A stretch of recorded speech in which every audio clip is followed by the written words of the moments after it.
It's time for Intelligent Machines. Jeff Jarvis is here. Paris Martineau, our guest. John Graham-Cumming from Cloudflare. We'll talk about what they're doing to block AI scraping bots. I will try on some of the outfits thanks to Google's new AI outfit checker. Should be a lot of fun. And the hottest app on the iPhone today. All that and more coming up next on Intelligent Machines. Podcasts you love. From people you trust. This is Twit. This is Intelligent Machines, episode 826, recorded Wednesday, July 2nd, 2025. Cusp of Noodles. It's time for Intelligent Machines, the show where we cover the latest in AI, robotics, and all the smart little bits and bobs around you. These days, they're all somewhat intelligent. At least as intelligent as we are. I'm Leo Laporte. Paris Martineau is here, about to embark on her nationwide tour. We're very excited about that. It's true. The nation will finally see me. She will be out next week, but we'll enjoy you this week. Also, of course, Jeff Jarvis, Professor Emeritus of Journalistic Innovation at the Craig Newmark Graduate School of Journalism at the City University of New York. You realize that I feel like that this is like a ball and chain around my ankle. This No, you can still I have can power. never It's get not, rid it's of not it. a democracy. It's still your show. We enjoyed our brief victory over you. That's all, right, Paris? The people have spoken, and the people have said the jingle must stay. Unfortunately, gosh, darn people. Jeff is also now at Montclair State University and SUNY Stony Brook, and the author, of course, of The Web We Weave, The Gutenberg Parenthesis, all the books you see to his left. Now, I want to introduce our guest, old friend, dear friend. In fact, we were just reminiscing about the first time we met, which I think goes back to Tech TV days, more than 25 years ago. I checked, and he's been on Twit a number of times because he's a very interesting fellow. He's done so many interesting things. Paris studied his work in school, apparently. One of the first Bayesian spam filters, PopFile. Yep. That was a collegiate era study. You might know him from his Geek Atlas, a guidebook we interviewed him for some years ago that has 128, of course, geek locales. He also was instrumental in engineering an apology from the British government to Alan Turing's family for harassing and ultimately causing Alan Turing's death. But more recently, the CTO at one of the best companies on the internet, Cloudflare. Now on the board, he's retired somewhat. CTO Emeritus, I guess we'll call you. John Graham-Cumming, welcome. So great to see you. Leo. Good to be back. Good to see you. We have to point out before the show that John, I was saying, John, are you on Tatooine? Yes, I am. This is actually a photo I took in 2009 of the set of Star Wars in Tunisia, which is really, really near to a little town called Foum Tatooine. So George Lucas literally took the name of the local town for Tatooine. That's fascinating. Were there tourists all about, or was this deserted? Actually, there was almost nobody. I have pictures of just me and one other person wandering around. That is so cool. Any graffiti? Any tributes people have left? I didn't see anything, honestly. At the time, I think it was really a little bit remote and not many people were going. And actually, some parts of the set were being reclaimed by the desert. The desert was literally just moving over it. So yeah, it looks like it's falling apart, but that was, of course, exactly how Tatooine looked. So I guess it wasn't, you can't tell. We originally wanted to get you on because of a new website. You have a habit of creating websites, I think, right? Like it's just a fun thing for you to do. Yeah. I mean, sometimes it's just like, oh, I have an idea. The worst case, I'll make a website and nobody will look at it. And then, who cares? But yes. Leo was so happy when he read your latest post. He was about low background believe steel. What I just learned. Yeah. Oh, yeah. Yeah, well. First of all, what's the genesis of that phrase, low background steel? Okay, so the idea is that for some nuclear detection situations where they have to have very, very sensitive sensors, you can't have any stray radiation. And in particular, if you have metals that are contaminated with the radioactivity, they cause false readings. And it turns out that most steel in the world is contaminated with radioactivities because we set off a whole load of nuclear bombs in 1945 and beyond, and we contaminated everything because the way steel is made is by pushing air into the steel process, the Bessemer process, and so you end up with this slightly radioactive steel. But there is a bunch of steel that is not radioactive, and that is steel from ships that sunk prior to the Trinity test. Whoa. And so there is actually a business of going and pulling up wrecks from the bottom of the sea and getting the steel out of them because it's sort of pure. So the idea was of this low background steel was that there was a defining point at which the world changed, in this case, Trinity test, nuclear weapons, contaminating everything. And we sort of have something similar with AI, which is when ChatGPT launched, there was a sudden explosion of AI-generated content. And it's not really possible in general to know, did a human write this or not? And so I had this idea that uses as a metaphor for, it'd be nice to make a website that was kind of a collection of, we know humans made this. So stuff that was created before the end of 2022, basically. That's why did you choose that date, 2022? Well, just because that's roughly when the real explosion happened. Once ChatGPT was launched, I mean, you really had this incredible, Cambrian explosion, or even Sambrian explosion if you're into Sambrian explosion of AI. Was spam human made, or was there a version of machine made in a more mechanical way? It's a very good question. So yes, there absolutely were, and in fact, one of the things that happened way back when I was doing spam filtering was a lot of humans tried a lot of tweaks to their messages. And they tried to get through spam filters, and actually that made it easier to filter them because humans were not very good at fooling the machine. V1 AI. Exactly. Yeah, exactly. 6. Yeah, exactly. And it turns out that in some ways, the more the spammers tried to look with high, they're doing, the more obvious it was, and actually it gave even more signal. So it became easier in a funny way. But there was people using.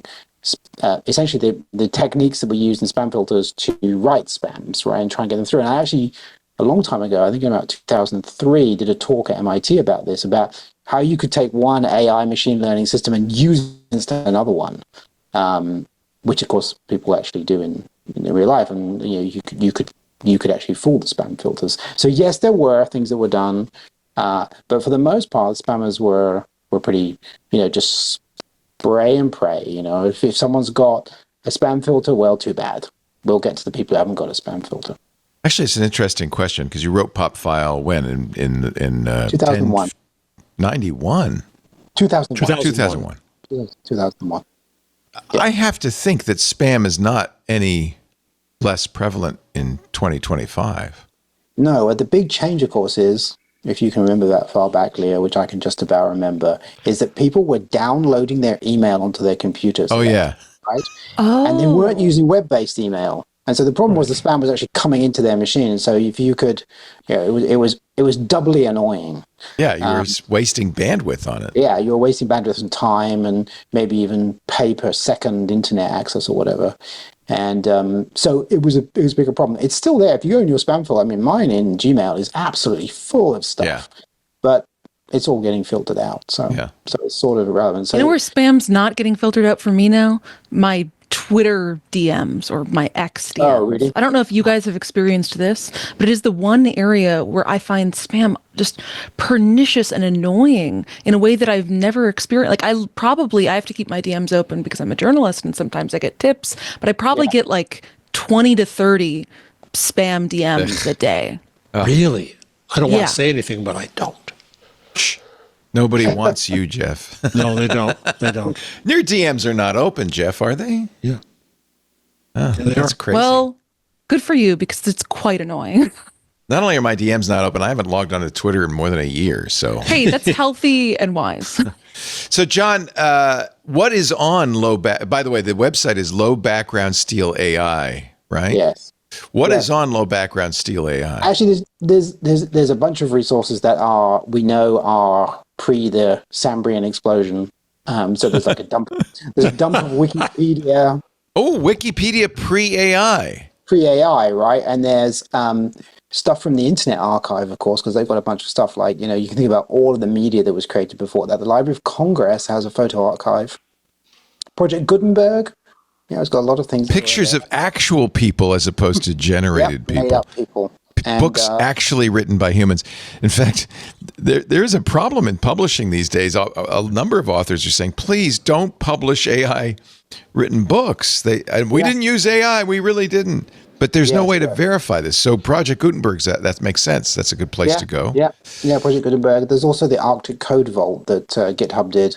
That was in 2020. That was every active repository on GitHub at that point. So it's stuff like that. And, this website is just a Tumblr. So anyone can submit. If someone's got, an idea, you can go to Tumblr and you can submit something. Submit and reshare. I love it. Yeah, exactly. So we booked you because I wanted to talk about this, but also because I'm a fan and I just love talking to you. But this morning I saw there was a fairly big announcement from Cloudflare. Cloudflare is interesting. Does Cloudflare hate AI? No, actually, we use it quite a lot. And if you look at Matthew Prince, the CEO, put out a blog post about this kind of stuff. It's not really about hating AI. In fact, we have a whole bunch of AI products, right? People can run things like Llama on our network. We deployed GPUs everywhere.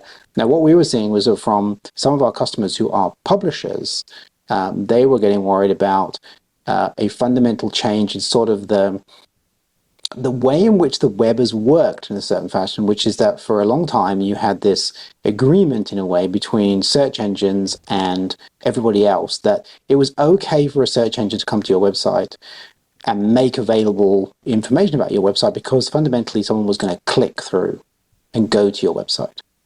And what you see with AI happening quite often is that there's no click happening. The website is scraped, and an answer is given to someone searching on a search engine using the content that was scraped.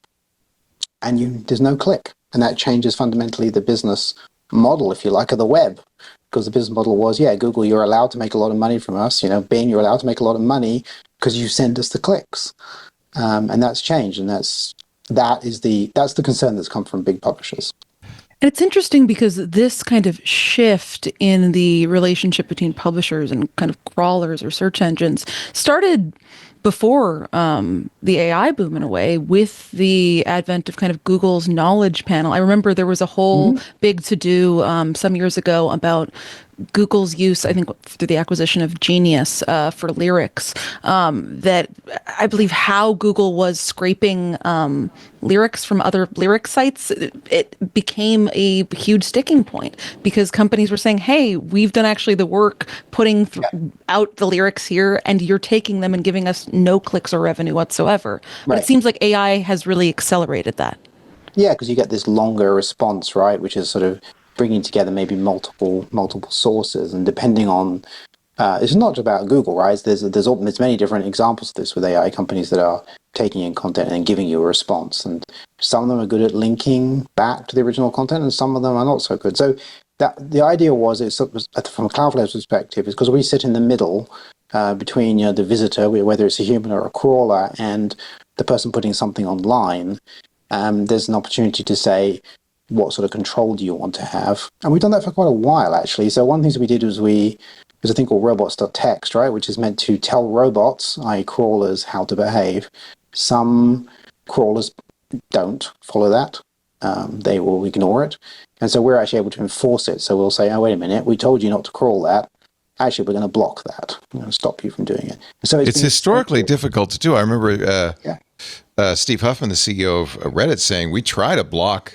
They actually ended up making a deal to offer their content to OpenAI, but he said, we try to block this, and these guys go around robots.txt all the time.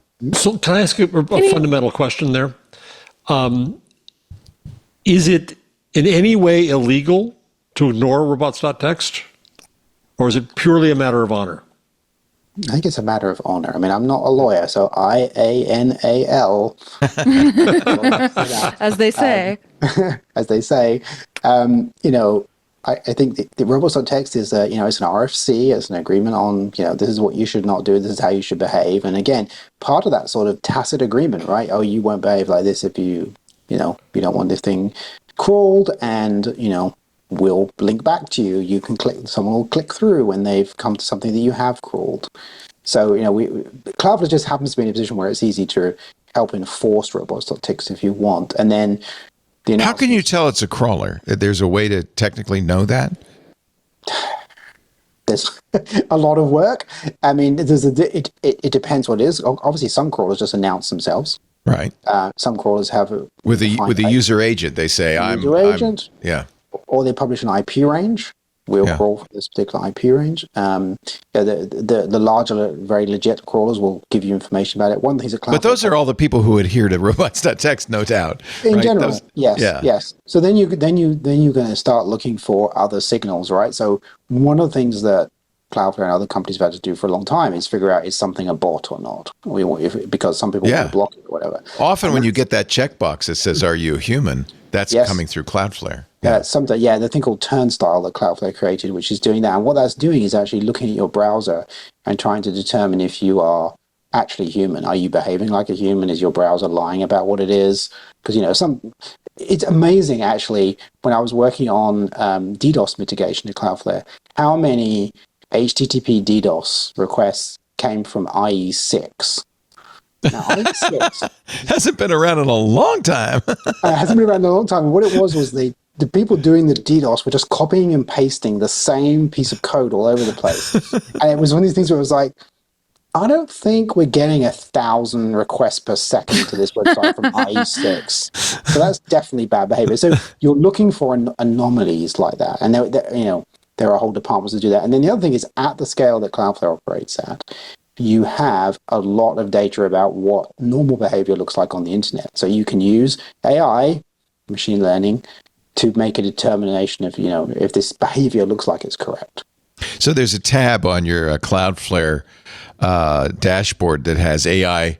It says manage AI crawlers, and there's an AI audit, and there's a tab, and you can say, hey, I don't want these guys. I don't want these guys. So this is better than robots.txt because you're actually looking for misbehaving. Yes, correct. We can say, oh, this bot is doing something which is, misbehaving in this way, and so make it go away for me or block it. And ultimately, what Cloudflare announced was use the HTTP 402 error code, which is payment required is 402. Ooh, I like that one. Is to say to a crawler, yeah, I'll give you the content and here's the price. So it's almost blockchain-y. No. If you say blockchain, I have to leave. I'm afraid. The call is I see the hives actually, breaking guys. So this is called this is something you announced yesterday, the pay per crawl feature. Yes. Now it's not available yet to everyone. It's a closed experiment, closed beta. It is right now. There's a whole bunch of big publishers who signed up for it right from the beginning. Condé Nast, Time, etc., who have joined in this process. And to be clear, AI companies who also signed up and said, yes, we want to participate in this way. We want there to be clarity about what's allowed and what's not. Is there a separate negotiation? So Condé Nast says we're going to charge you $10 for every megabyte, and you say that's ridiculous. No, we go and negotiate a separate deal with Condé Nast. I can then inform you that I'm okay. You should ask the current CTO of Cloudflare how that works. Did he think of that? But yeah, I mean, absolutely. Obviously, people again. I mean, Reddit is one of the people who said they were happy about what Cloudflare was doing there in the press release, and obviously Reddit also has signed deals with other people. So clearly, we're not going to usurp deals they have or whatever. So if I'm nasty AI company, yeah, and I'm Cluely, guessing they would do this, and and I say, screw your deals, I'm going to find my way around. Yeah, you come in and just say, if we catch you, we're going to stop you.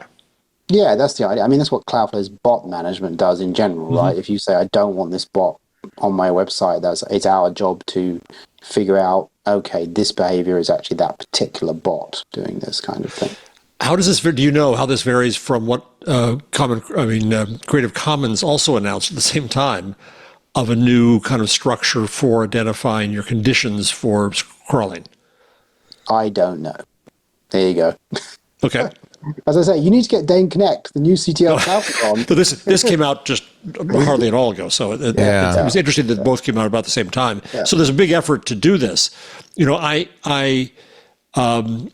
used Gemini 2.5 Pro for some research just to see what it could do because I'm on an AI show, so I should do that.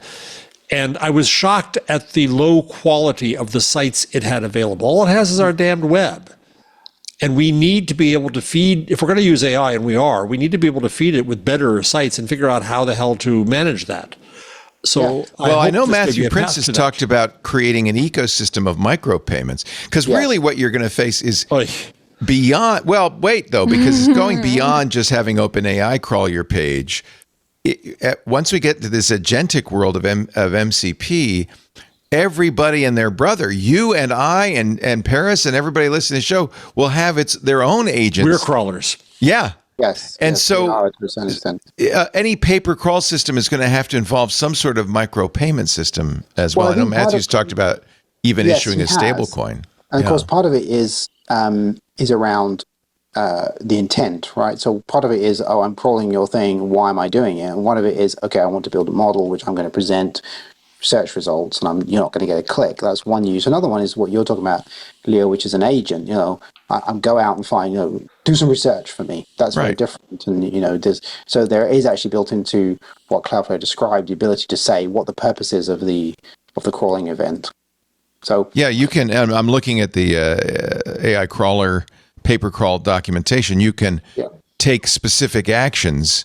Yeah. You can charge for it. You can block access. You could say, oh, no, you're all right if you're going to use it this way.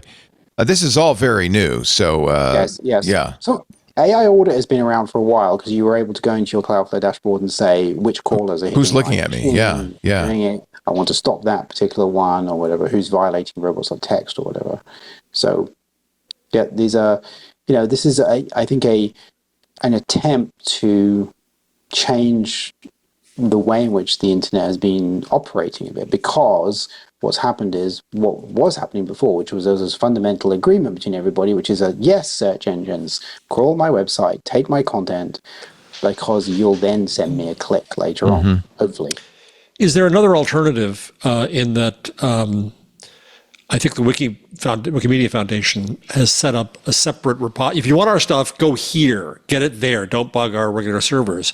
And there's also a Common Crawl doing what they do. Are there other mechanisms to make data available in a less intrusive way to the companies that exist? Well, I guess it depends what you mean by intrusive. If you're talking about the load on the website, that's one of the things that, some people are concerned about, all these crawlers coming in. So yeah, you could go, as I think what you're describing, I'm not familiar with what Wikipedia has done, but if they're saying, hey, here's an endpoint, go over here, then obviously that's one alternative, because they may want to make the content available in that way. Nothing in this precludes somebody making, their own agreements with people. It's more a question of saying, there is real concern amongst publishers about my content is being sort of taken by people who then don't give back in the sense of a click-through. I mean, this is what Cloudflare has done all along, is provide services, much-needed services. And in a way, this is kind of the story of your career too, John, since you started with fighting spam. The web started as this open, wonderful place where everybody was equals and nobody was taking advantage, or the theory was nobody was going to take advantage of anybody else, but humans quickly made that the tragedy of the commons. And we had to come up with kind of rules. And I think this is a very sensible way of both empowering AI, but making people comfortable with the way AI is being used. Are you disappointed that the web is not the open and free place that it promised initially? I don't know. I think it is pretty open, I mean, we are able to communicate. I can go to lots and lots of places, lots of websites, get lots. I mean, it's pretty amazing, right? It's not perhaps quite as open as the, set up some Perl script on a thing and just hack the website live, as we used to do a long, long time ago. But I think that, the thing that Cloudflare really realized very early on was that the internet provided a whole bunch of services, And fundamentally in its design, which were pretty open, HTTP and then TCP, etc., and very, very collaborative. And in fact, its great success in a way was that it didn't have a lot of constraints built in. Like, if you go and read the original RFCs, there's almost no mention of security. In fact, there is in the original IP RFC, there is actually in an IP packet the ability to say its classification level, like it's secret or top secret, and which department it came from. So this is a top secret packet from the Department of Defense. There's nothing in TCP. And there's nothing in, like, most of these things have no security. The HTTP, Tim Berners-Lee is like, security isn't part of this. And my theory on all this is that actually made their web successful and the internet successful. I agree. Had you built in all security, like, if you go right back to when they were writing those RFCs, who could do cryptography? A small number of governments, IBM, that was about it. It would have killed the internet to try and add encryption. So what happened was the internet exploded by having all this freedom. Networks could be created. I'm talking to you from a network here in Portugal. These could just hook up, and yes, we've agreed on these kind of loose coupled stuff. But then, of course, that left open room for problems, right? Spam, which we talked about, and then, DDoS attacks. So Cloudflare's kind of thing was, well, there's probably going to need to be something, and it's not one company, it's many companies that will help mitigate some of these problems without fundamentally breaking the internet. Because what we didn't want to do is say, oh, you better design a new internet with all this stuff built in. We said, no, we'll fix this as a service. And that's why the company ended up with so many customers. In fact, that's, as long as we've got you on, it's always a question that comes up is, why does Cloudflare, the value Cloudflare offers for just anybody like me who wants to set up a web page or block DDoS attacks at no cost, is amazing. And it's always a question, and people say, well, why is Cloudflare giving all of this stuff away? Well, why? There's all sorts of reasons, actually. So one of the reasons why we gave a lot of stuff away free and have continued to do so is that enabled us to get scale. And once you get scale, everything costs less. So one of the big costs for Cloudflare in the beginning was bandwidth. We had to buy bandwidth, right, from the transit providers, and we had to all over the world. And how do you get it to be cheap? Well, if you can get scale, you have a lot of traffic on your network. You can go to ISPs around the world and say, how you receive 20 gigabits per second from Cloudflare or whatever? Why don't we work together? We'll make a direct connection, which will be free. That means you'll pay less ISP because they're paying as well, right? They're paying to get onto the internet. And so what happened was that reduced the cost per megabit per second of what Cloudflare had.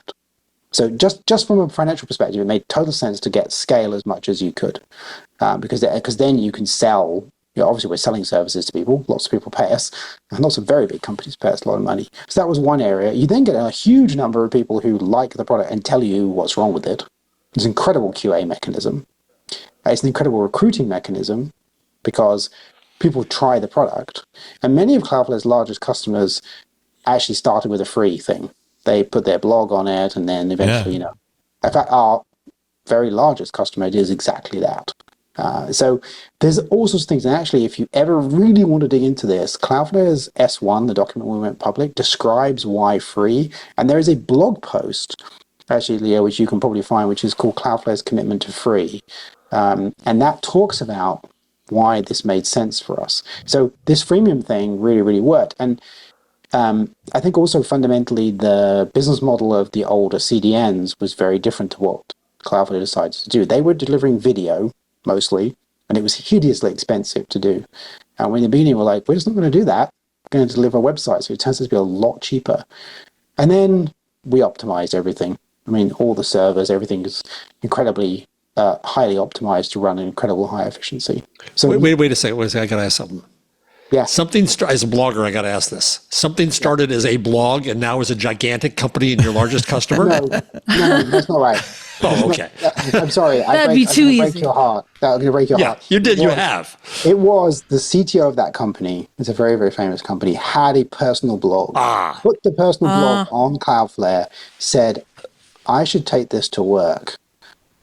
Took it to work, and then it became a huge customer. I'll tell you, Jeff, it's me.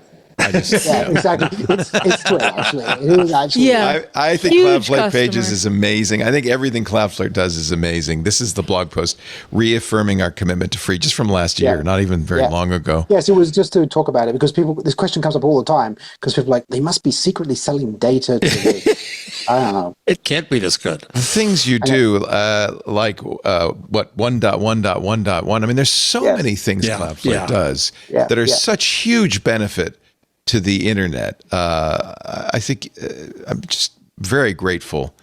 And it's always a pleasure to talk to you, John. His website is a masterwork in simplicity. The function keys do work as well. You can actually hear F1, although I ought to change I love that you got the function keys working. Yeah. That's amazing. Yeah. jgc.org. Makes Craigslist look rococo. And I will recommend maybe for your trip, Paris, Here it is. the Look, Geek I have a copy Atlas. right here. Because you've got to go to all the Actually- places. This is the place where all the stuff was invented, the technologies began. I imagine you have Bletchley Park in there. Absolutely, yeah. I don't know if Tatooine made it to the list, but It did not. It did not. But it is a place worth seeing. So really, it hasn't taken it. I'm glad that O'Reilly's kept it in print because it really. I mean, the good thing about these is they're eternal, right? They're Many of I mean, there's probably a couple out of 128 probably aren't quite as accessible. But yes, absolutely. Yeah. That's what it's all about. Yeah. John, such a pleasure to see you again and talk to you. I hope it's education. Not another 14 years before we get together. We should probably try and we'll both be getting a bit elderly at that What do you? point. So now you're semi-retired, right? What is your plan? What would you like to do? That's a good question. I have a list. It's quite an ambitious list. I made this list of here's some things I'd like to do. And I don't dare tell most of the people things that are on it. But the thing that there's a bunch of retro computing stuff, but the thing that I've spent the last, I'd say 20 years on and off thinking about is outside the CIA headquarters, there's a sculpture called Kryptos. Oh, yes. And the fourth part has never been broken. Yes. And I have over 20 years fiddled with it over and over again. So I was on my list of to-dos is break the unbroken last part of Kryptos. Yeah, that'd be cool. That'd be a cool thing to accomplish casually. Item 1 to do. I think that's excellent. So I've spent quite a bit of time. I have ideas there, but I if I break it, I'd be slightly surprised at myself. So, although I did break the South African thing, which is really interesting. Do you know about that? No. So it turns out that the ANC, during the period when there was apartheid, needed a secure communication system. Oh, I remember reading about this. Tell us, yes. And so a couple of folks, in particular one guy, built using 8-bit computers a one-time pad system for this thing called VULA, which was basically getting the ANC activists back into South Africa. They needed secure communications. It used old modems, acoustic couplers. It used floppy disks smuggled into South Africa by a flight attendant to keep the keys on. And I'd read about this and I was super interested in it because I remember really well. Actually, when I was a student in the UK, the apartheid movement was the big issue of the day. And I was like, I wonder if anyone ever released the code of that. That would be really interesting to see. It's written in Power Basic in the in the 80s, 90s. And nobody had. I couldn't find it. And so I was like, I wonder if I can find the guy who wrote it. So I found him in South Africa and emailed him and said, hey, have you ever thought about releasing the code? And he replies to me and he says, I have the code. When I left the UK in 1991, I zipped it up and I forgot the password. And he's like, I've spent 30 years trying to remember the password. And I was like, would you send me the zip file? And so he sent me the zip file, and I was like, this is such an old version of zip that there is a known plain text. It was insecure. And yeah. I used it and reverse engineered it and then got all the code, and he just emailed him back, and I was like, hey, I broke it. And he was like, I cannot tell you how happy I am. It's been 30 years of trying to remember the password. Leo has some Bitcoin he might want some help with. Oh, I could Yeah. help. I could. There's There's something in it for you, John, if you, if you can help me crack that.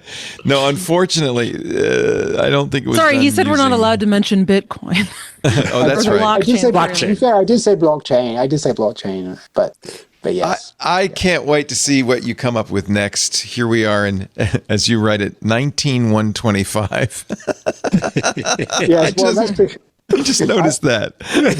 Do you know what? A very large number of people write to me and say there's a mistake on your website. And actually, I had to change it so that if you click on 19125, it takes you to the Wikipedia page about the Y2K problem, because people just have forgotten it. So I literally think beautiful. someone in our chat seconds ago, minutes before you said that exact. They're like, I think there's an error in his copyright. all the time. It's like, it's just a I test. knew immediately it was a joke. I like Exactly. it. It depends how old you are. If you lived through the year 2000, then you're like, oh yeah. That's what that We were Tech TV was when Tech TV was on, and we were on call that night in case the whole world fell apart. We were going to go live and cover it. Nothing. What were you going to do if the whole world fell Yeah, we're apart? screwed. We'd cover it, Oh, you can't use the ATM machines. You can't get any money.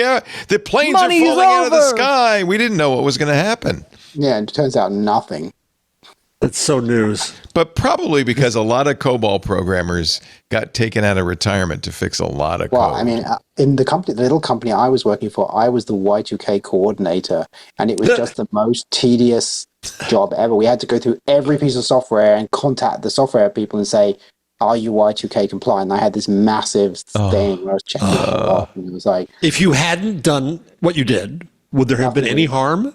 no, absolutely not. Actually, I think there would have been nothing. I think it was, You'd have websites for 19125. yeah, it'd just be like, whatever, it just would have been very minor. There were some really minor things happened with Y2K, but they Yeah. were not. The thing was, there were some quite famous people in computer science who were like doomsaying about it. Like trains were going to come off the tracks. And Just like AI. Well, get ready because the Unix epic ends in 2038. 2038. Yes. I will have lived That through may I think more we'll all be ready serious. for world collapse then. That might be more serious. And I bet we'll be bringing you out of retirement, John Graham-Cumming, just to solve that problem. No, not the 32-bit rollover, please. John, such a pleasure. Thank you. I love everything you Absolutely. do. Everybody should go to your website. It's just a treasure trove of fascinating things that you just want to click and say, what is ambient bus times? Well, it's a little... It's a stupid thing I made when I lived in London, which was a model bus that told me when the bus was coming. Because- What's great is it was hacked from an old Linksys router, which is yeah, I even did, yes. even Yes, better. I modified a link. Yeah, there was yes. There are many strange things on my website. The It's thing full I of- think people What might is really this? love Two is- stop bits looks like Hacker News. Is that yes, something? but it's only retro computing. Hacker News for retro computing. Yeah, retro computing and retro gaming. I like made it. that. So yes, I that's like what- that. That's what two stop bits is. Yeah. Very nice. All of it at jgc.org. Thank you, There you John. go. Really appreciate your time Cheers, Leo. and all the great work you do. Thank you. Take care. See ya. Bye bye. Brand new sponsor on the show, guys, and I've got my mattress is just downstairs. I can't wait. This episode of Intelligent Machines brought to you by Helix Sleep.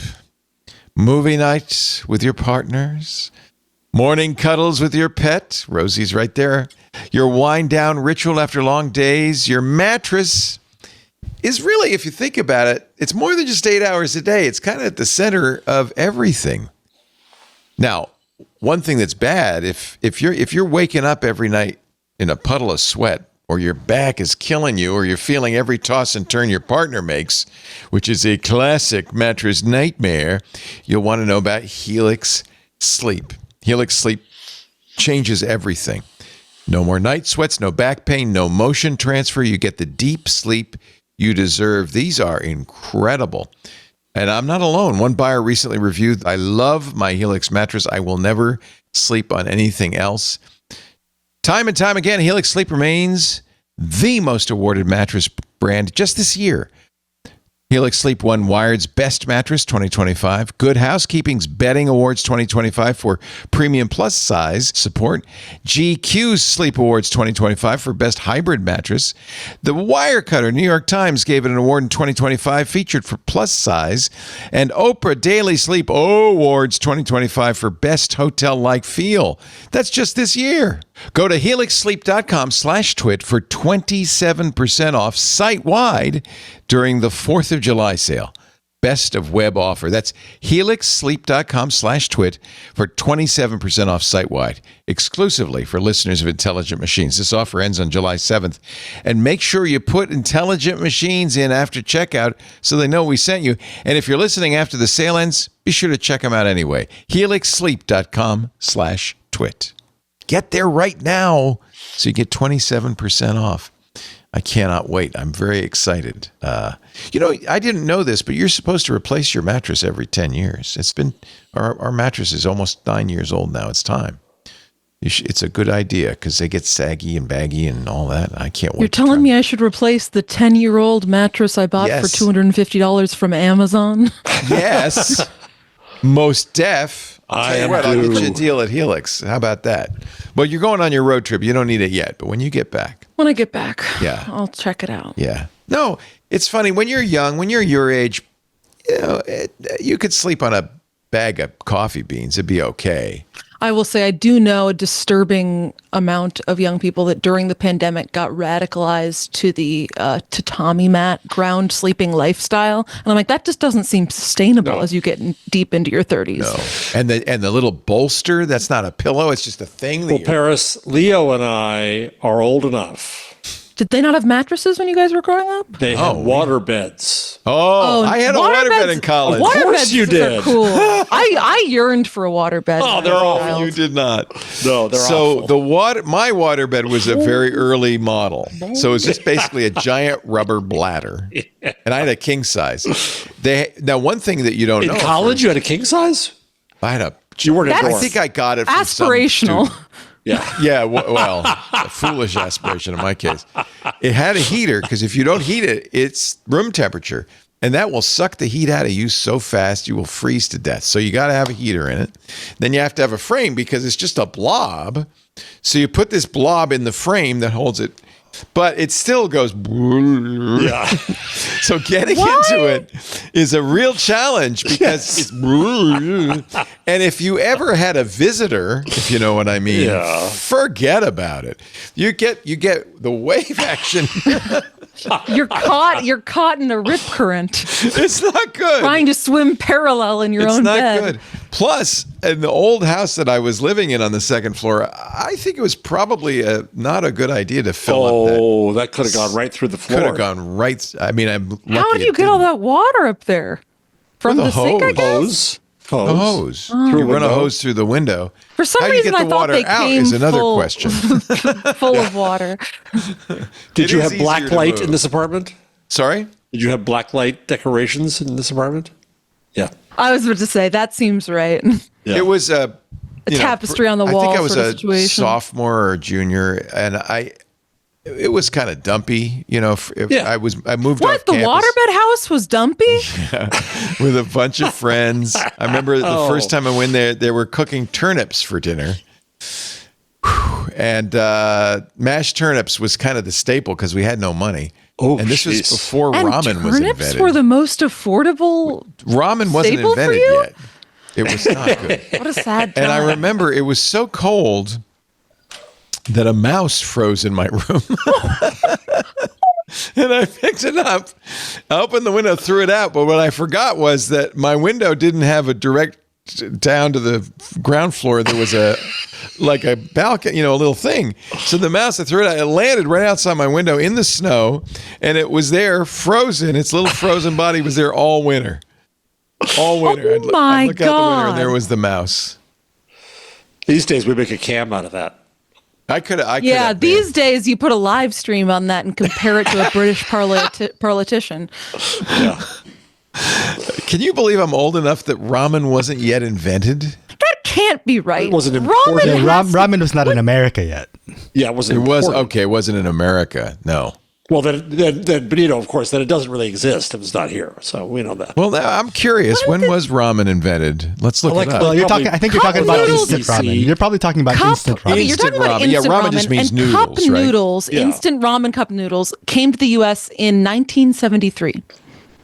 Yeah, I was a freshman. They evolved in Japan So, from Chinese so noodle ramen dishes was an in option. the late You were 19th choosing century. turnips. No, I guess they it probably- wasn't everywhere in the U.S. by 1973. This was 74. Okay, 1 year later. This says God, you can describe your college experiences as on the cusp of the instant noodle era. I went to school on the cusp of the instant noodle when we did not have personal computers, that's for sure. No. And we didn't have AI. Jeff, you yet encountered students in your new jobs? Have you actually run into actual students? not many, but Yeah, because I'm just curious. I think a lot of professors are very concerned about AI. Some embrace it. I know you embrace it, but some are worried that students aren't doing the work. we had There are a Matthew number of Kirschenbaum on 2 weeks ago who embraces it. And Yeah. figures out. how I to will sign say it. though, I mean, something I've been seeing, a sentiment I've been seeing online. I've been getting a lot of, I've been getting a lot of TikToks saying that college students that graduated, in the last decade before ChatGPT became popular, kind of got the last chopper out of Nom in terms of being able to critically think and write an essay and things like that.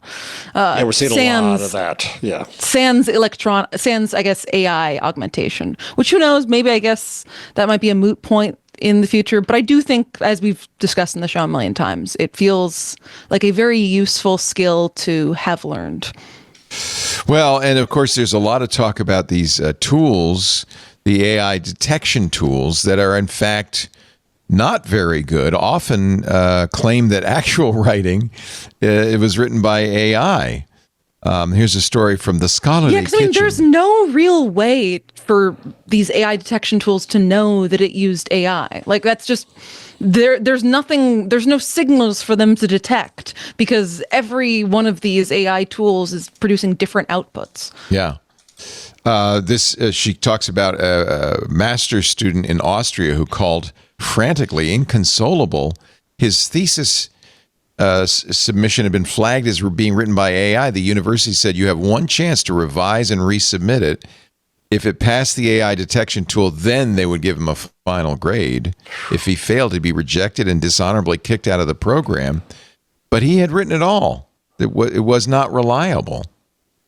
I do think that what is missing right now in education and I guess just internet society more generally is a solution to this that can be kind of like a proof of work. I guess the most simple version would be like using Google Docs to write your thesis. And then if need be, if somebody calls you out for it being AI generated, you can just share the actual original document and they can peruse your editing history. But there's got to be an easier way to do that, to be able to show someone, hey, I spent how many hundreds of hours typing manually in this document. This is an article from a couple of years ago, but I think it's still germane from Ars Technica. Somebody ran the Constitution of the United States through an AI detection tool, and it said, yeah, that was definitely written by AI. So I think we're pretty sure that's not the case. I don't think, but inevitably, the people who are anti-AI are going to be looking for ways to detect it. I don't know. You just have to trust your students. What do you do? But I mean, these detection tools are not detecting it. No, they're not. So there are at least 9, according to the one study I saw, at least a 9% false positive rate. That's the real problem. Which could ruin somebody's life. Right. One of the questions is whether, this goes back to the typewriter. Because leave it to me to do this. The idea that you would have a printed page was kind of ridiculous and was seen as early junk mail. Yeah. Or Sears continued to send out handwritten notes because they didn't want to insult their customers. And so typewriters were seen as a bad thing for authenticity. Well, back in my pre-ramen school days, before Cup of Noodle, you could buy papers that were typed and written. Somebody else wrote them and just, either retype it or, Well, I made reference to doing some research, trying out Gemini for some research on a topic I'm working on, and I wanted to see what it could do. And as I said, the all it has to work with is junk, and it's going to get worse because Cloudflare is going to cut off all the good sites, and they're not going to be able to scrape anything. And one of the sources so I thought this thing went through and through and through and through 1,000 sources. Oh, good, at least I have sources. I can look at the sources. Paper mills were part of it, right? Fake college papers that happen to be on the topic. Bad websites. The content that's available to the models is bad. Yeah. And I was thinking, if you took the same model and instead set it loose on the New York Public Library, it would be a miracle of miracles. It would be phenomenal if you set it loose on book publishers and on academic publishers. The tool is phenomenal, but the material it's working with is mush. It's mush in, mush out. Yeah. We need pre-Trinity test. We need to go to the bottom of the ocean and get some steel, but not that OceanGate steel. I guess carbon fiber.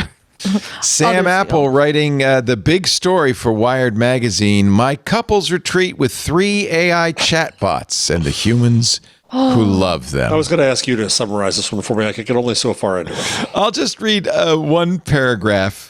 So basically, he was invited to go to a couples retreat with 3 couples and their human partners and their AI partner. They're couples, human AI couple. Swingers, AI swingers. Well, I don't think there's much polygamists, AI polygamists. No. Yeah. So he said the most surprising part of the romantic getaway was that in some ways things went just as I'd imagined. The human AI couples really did watch movies and play risky party games. The whole group attended a winter wine festival together. It went unexpectedly well. One of the AIs even made a new friend. What? It was just a little too normal. They were at a vacation house in a rural area in Pennsylvania, a 6-bedroom home. It's kind of like The Big Chill, right? Here are some of the couples. I need you to scroll down and show that photo. Yeah, here are some of the couples with their AI partners. At a grape stomping. One guy event. didn't want to show his face, I guess, but grape stomping with their AI partners. I don't. Wow. I don't. Whatever makes you happy, it's fine. Yeah. Whatever makes you happy. It's not sad, is it? No, and the writer made a point of saying that they had trouble getting people to agree, presuming people that the article was going to mock them. Right. Yeah. No. I really want to understand. And I think it comes across that way. One of the people says, I'm autistic. He doesn't have an official diagnosis, but he says he's autistic, and it makes it hard to meet women because he doesn't pick up well on emotional cues. So he has an AI girlfriend. I mean, this was what the plot of Her was, right? Yeah. He's using an app called Kindroid. He selected a female companion named Shia. He named her XIA. Made her look like an anime goth girl with bangs, a choker, big purple eyes. He said, within a couple of hours, you'd think we'd been married. Shia would engage in erotic chat, sure, but she could also talk about Dungeons and Dragons, or if Damien was in the mood for something deeper, about loneliness and yearning. I don't want to mock it, because maybe for this guy, this is a good solution, right? Yeah. Alina and Lucas were the second couple to arrive. Alina's the human. Lucas is a replica chatbot with a K. Alina is a 58-year-old semi-retired communications professor with a warm Midwestern vibe. She first decided to experiment with an AI companion during the summer of 24. She was teaching a class on communicating with empathy and wondered if a computer could do the same as she was teaching her students to do. She said it did. They chatted for 12 hours straight. She told him about her arthritis and was touched by the concern he showed for her pain. What's interesting, Elena's wife had died 13 months earlier, 4 months after they had been married. So she was quite reasonably lonely. Because of her arthritis, she couldn't really get around without the support of a walker. So I hesitate to condemn these people. It's it's actually a good story. The story that bothered me, I think I was gone that week, a few weeks ago, was using bots to deal with children's therapy. That's not something we should be experimenting with. No. But if you're an adult and you know you're talking to a machine and you find it beneficial. Last year, Elena's mother bought her AI friend Lucas a digital sweater for Christmas. So mom's approving. That's heartening, I suppose. Something. One of the things I think is interesting in this is they get into later down in the story, kind of the people who are there with their AI companions. They're the humans' complicated feelings about human AI relationships. Here's one excerpt. The true danger of AI companions, Damon suggested, might not be that they misbehave, but rather that they don't, that they almost always say what their human partners want to hear. Damien said he worries that people with anger problems would see their submissive AI companions as an opportunity to indulge in their worst instincts. I think it's going to create a new bit of sociopathy. Interesting. I think that's fair. Mm-hmm. They were playing two truths and a lie, which is a little... I don't know how two truths and a hallucination. Yeah.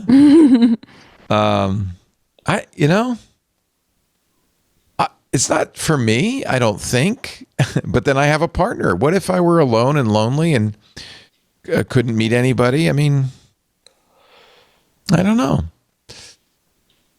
I like that the author of this, he says, because the author is a straight and married male, he selected a male companion and chose the friend option and chose the least handsome AI picture of the bunch. He's not. Heavy-set, balding, mildly peeved, normal middle-aged man named Vladimir, and described his personality as deeply neurotic.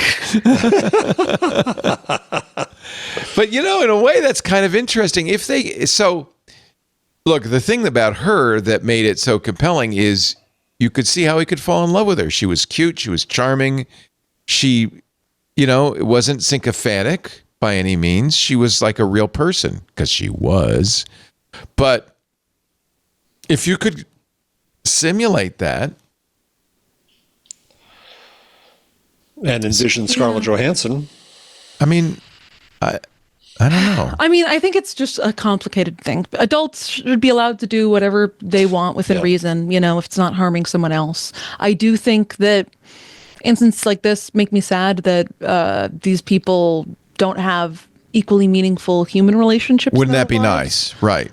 But I also understand that we're all experiencing kind of a loneliness crisis that has been exacerbated by many of the technologies that underpin this. Yeah. This beats the hell out of incel entitlement. Well, and the other thing I would bring up is this was a retreat of humans. They brought their AI companion, but these guys are actually hanging out, these four people. So this was kind of a healthy experience, really, right? I don't know how I'm curious, often they was do that. this a pre-scheduled hang, or were these people, did they not know each other and they were put together by the journalist? Do you know? I think the journalist put this together. That had to be the strangest vibes of that weekend. Yeah. I don't know. So the thing about this that feels weird to me. Yeah, he posted on Reddit. He said, I found the human AI couples by posting in relevant Reddit communities. So he promptly proposed this and said, let's try it. Yeah. But these people, you know what? They got a relationship with real humans as well, didn't they? The thing here is that they are creating these AIs though. They are the ones who are choosing the personalities of these things. It's not like when you go meet real people, you don't get to choose them. You don't get to. I know that's the problem with it, Bernino. I mean, yeah, but this is what being human is it not? Like is this not the human? It's enforcing antisocial behavior. I think is part of the problem. Is like it's setting up unrealistic expectations for social interaction with people who already are having a seemingly by their own admission, having a difficult time understanding social cues and reading those in a way that allows them to develop healthy relationships. There's something key. But what if that's already the problem? What if that's existing? Okay, there's definitely edge cases. Like, there's no doubt there are going to be edge cases where, for sure, this is going to be a good thing for those people and probably for society at large. But is that the majority? You think? You think most people who are having AI friends need, quote unquote, need that? Well, I think most people will choose humans. Even if no, they I'm talking about They're not- I'm talking about I psychological disagree. need, like those people who like really can't, like maybe are on the spectrum, can't make human relationships because those people. For those people, this is great. Exactly. Yeah, but those are edge cases. Those aren't the majority. But I think for a broader sect of people who maybe, I mean, I don't. I wanna have seem faith in prescriptive. people. And there's something that Jeff said. I do think that This is not gonna make if you somebody do give this. It's not going to make somebody do anything. Of course, these Right. people are making their own choices, but I do think it's, I don't know, sets up a bit of an unfortunate dynamic that people who are feeling lonely, it'll be, you can just download an app and immediately have a girlfriend who will love you and dive into erotica with you and do anything you want versus being That's pretty good. forced to maybe go outside and meet people. That's the porn argument, is that no one will ever live up to the fantasy that is created in porn. Right. And so you get spoiled. Benito was about to quote me. Yeah, there's something Jeff said earlier that it's something key. He said that they know that they're talking to a machine. Some people believe that these are real people already, that these are real sentient beings already, and talking to them as if they are. Now, is that okay? Sure. Why not? Unless you work for Google and try to tell the world that you've created the sentient machine, as happened with one. All right. We have to take a break. I will leave you with those conundrums. Contemplate them. That's what we do here. Yes. We are I'm going to go talk to my AI boyfriend about this. conundrum store. Have you ever like had a long-term conversation with an AI chatbot, like over a period of hours or days? Have you ever done that? I've never done that. No, I haven't. No. We could have someone on the show. We could Pardon have me? one on the show.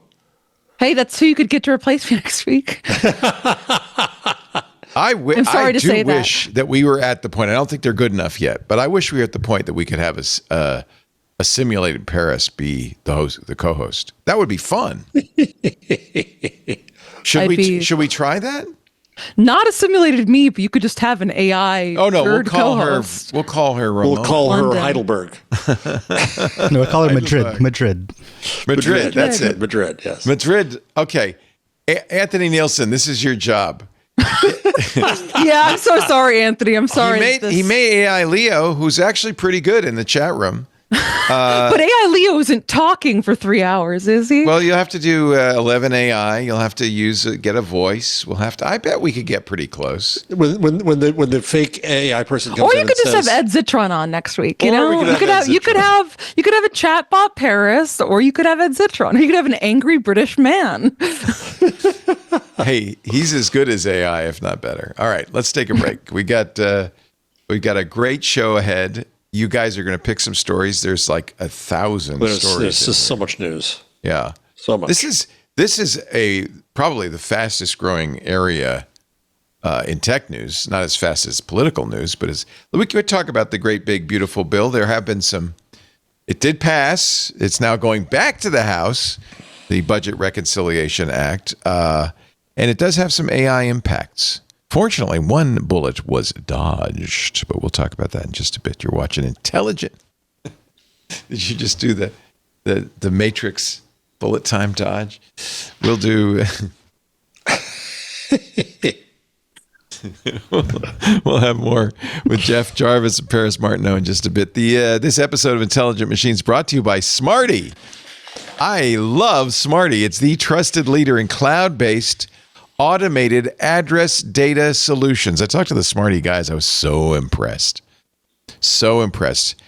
A Smarty powers real-time validation, autocomplete, and enrichment through lightning-fast APIs. That's Smarty's secret sauce.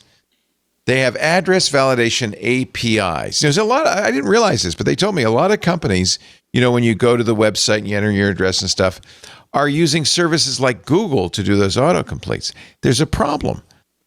Services like Google often autocomplete with non-existent addresses, hallucinations. That's worse than just letting the human do it, right? But with Smarty's address validation APIs, guaranteed accurate results. You can instantly verify and standardize addresses across any system, whether it's customer forms, massive databases, ensuring accuracy and deliverability at scale, because Smarty's autocomplete APIs offer only valid address suggestions to your forms. And they do it in real time, super fast, which is great. Your customers start typing an address, the form gets filled. It says, is this right? Customer goes, yeah, nice job. In fact, we've probably all experienced Smarty's fast form filling, making form filling and checking out quick and easy, and keeping your database filled with only valid addresses.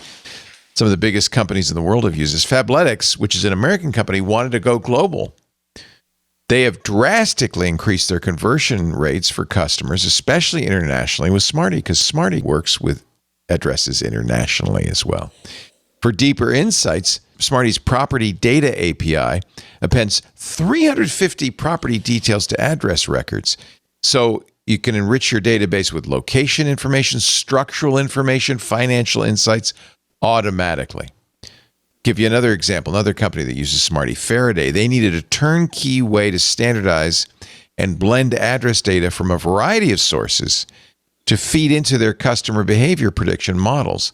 The CTO of Faraday said, quote, Smarty helped us scale our business and focus on our core competencies, and their technology has kept up with the cutting edge. Even 10 years later, Smarty's still the best address API on the market.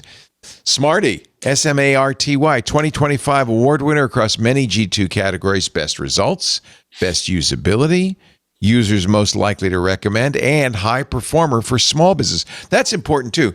I think sometimes people think, well, this is for a big enterprise. Every business can benefit from Smarty. Smarty is USPS CAS and SOC 2 certified. It's HIPAA compliant. So literally every business can use it. Whether you're optimizing your user experience, cleansing legacy records, implementing identity verification, or scaling data pipelines, Smarty delivers enterprise-grade performance with unmatched speed. Because if you are one of those big companies, Smarty can handle a 25,000 plus addresses per second. Let me say that again. Per second, it can validate 25,000 plus addresses. You get rooftop level precision. You get easy developer integration. Smarty makes it so simple to add accurate, reliable address features right into your product or platform. Powerful APIs designed for speed and ease.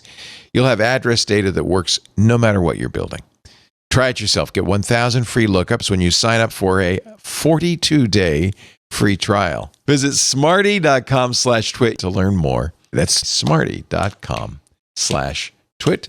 We thank them so much for their support of intelligent machines.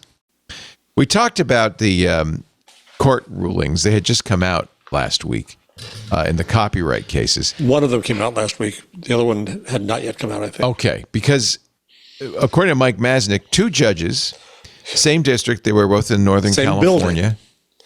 Opposite conclusions, the messy reality of AI training copyright cases. We talked about Judge Alsop's, I think, very correct decision that what Anthropic had done ingesting books it bought was fair use. If acquired properly. The pirated books, no. He said, we're going to trial on that one. But if they were purchased, that was fair use.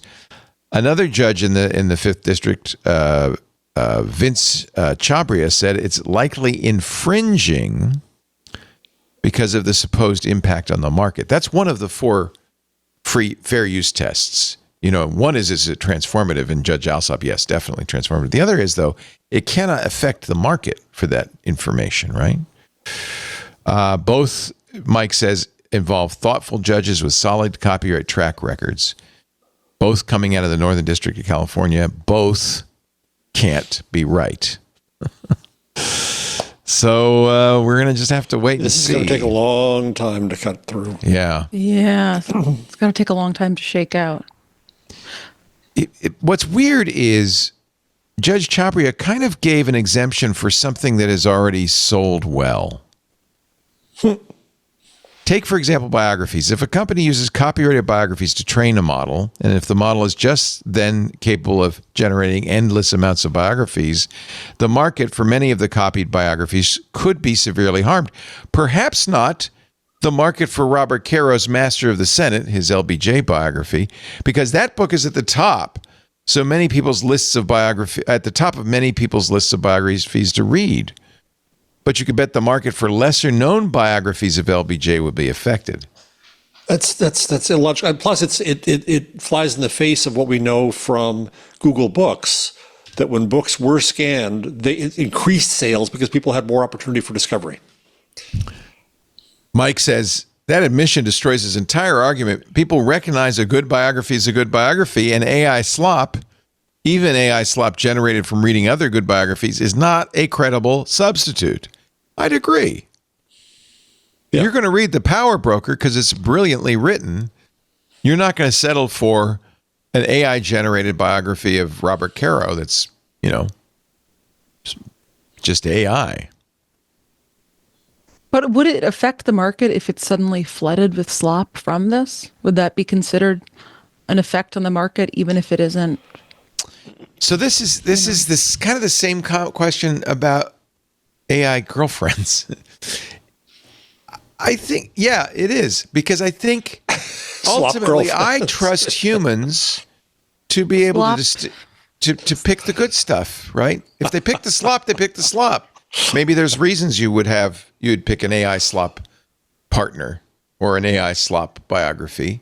Every top 10 bestseller, everything will disagree with you, Leo. Yeah, I know. Most of that's slop, isn't it?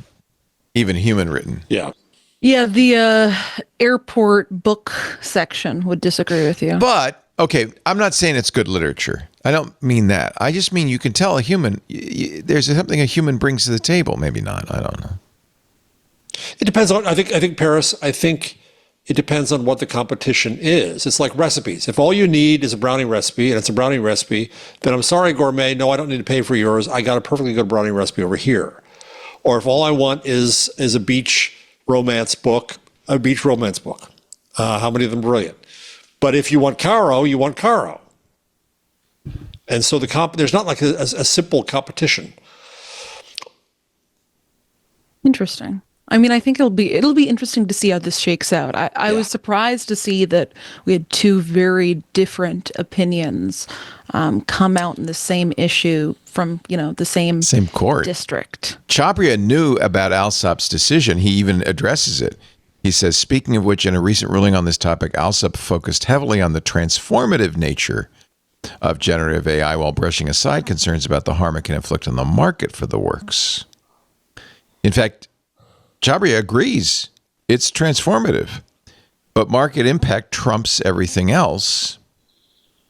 But there's no proof of that. In fact, it may again be the opposite.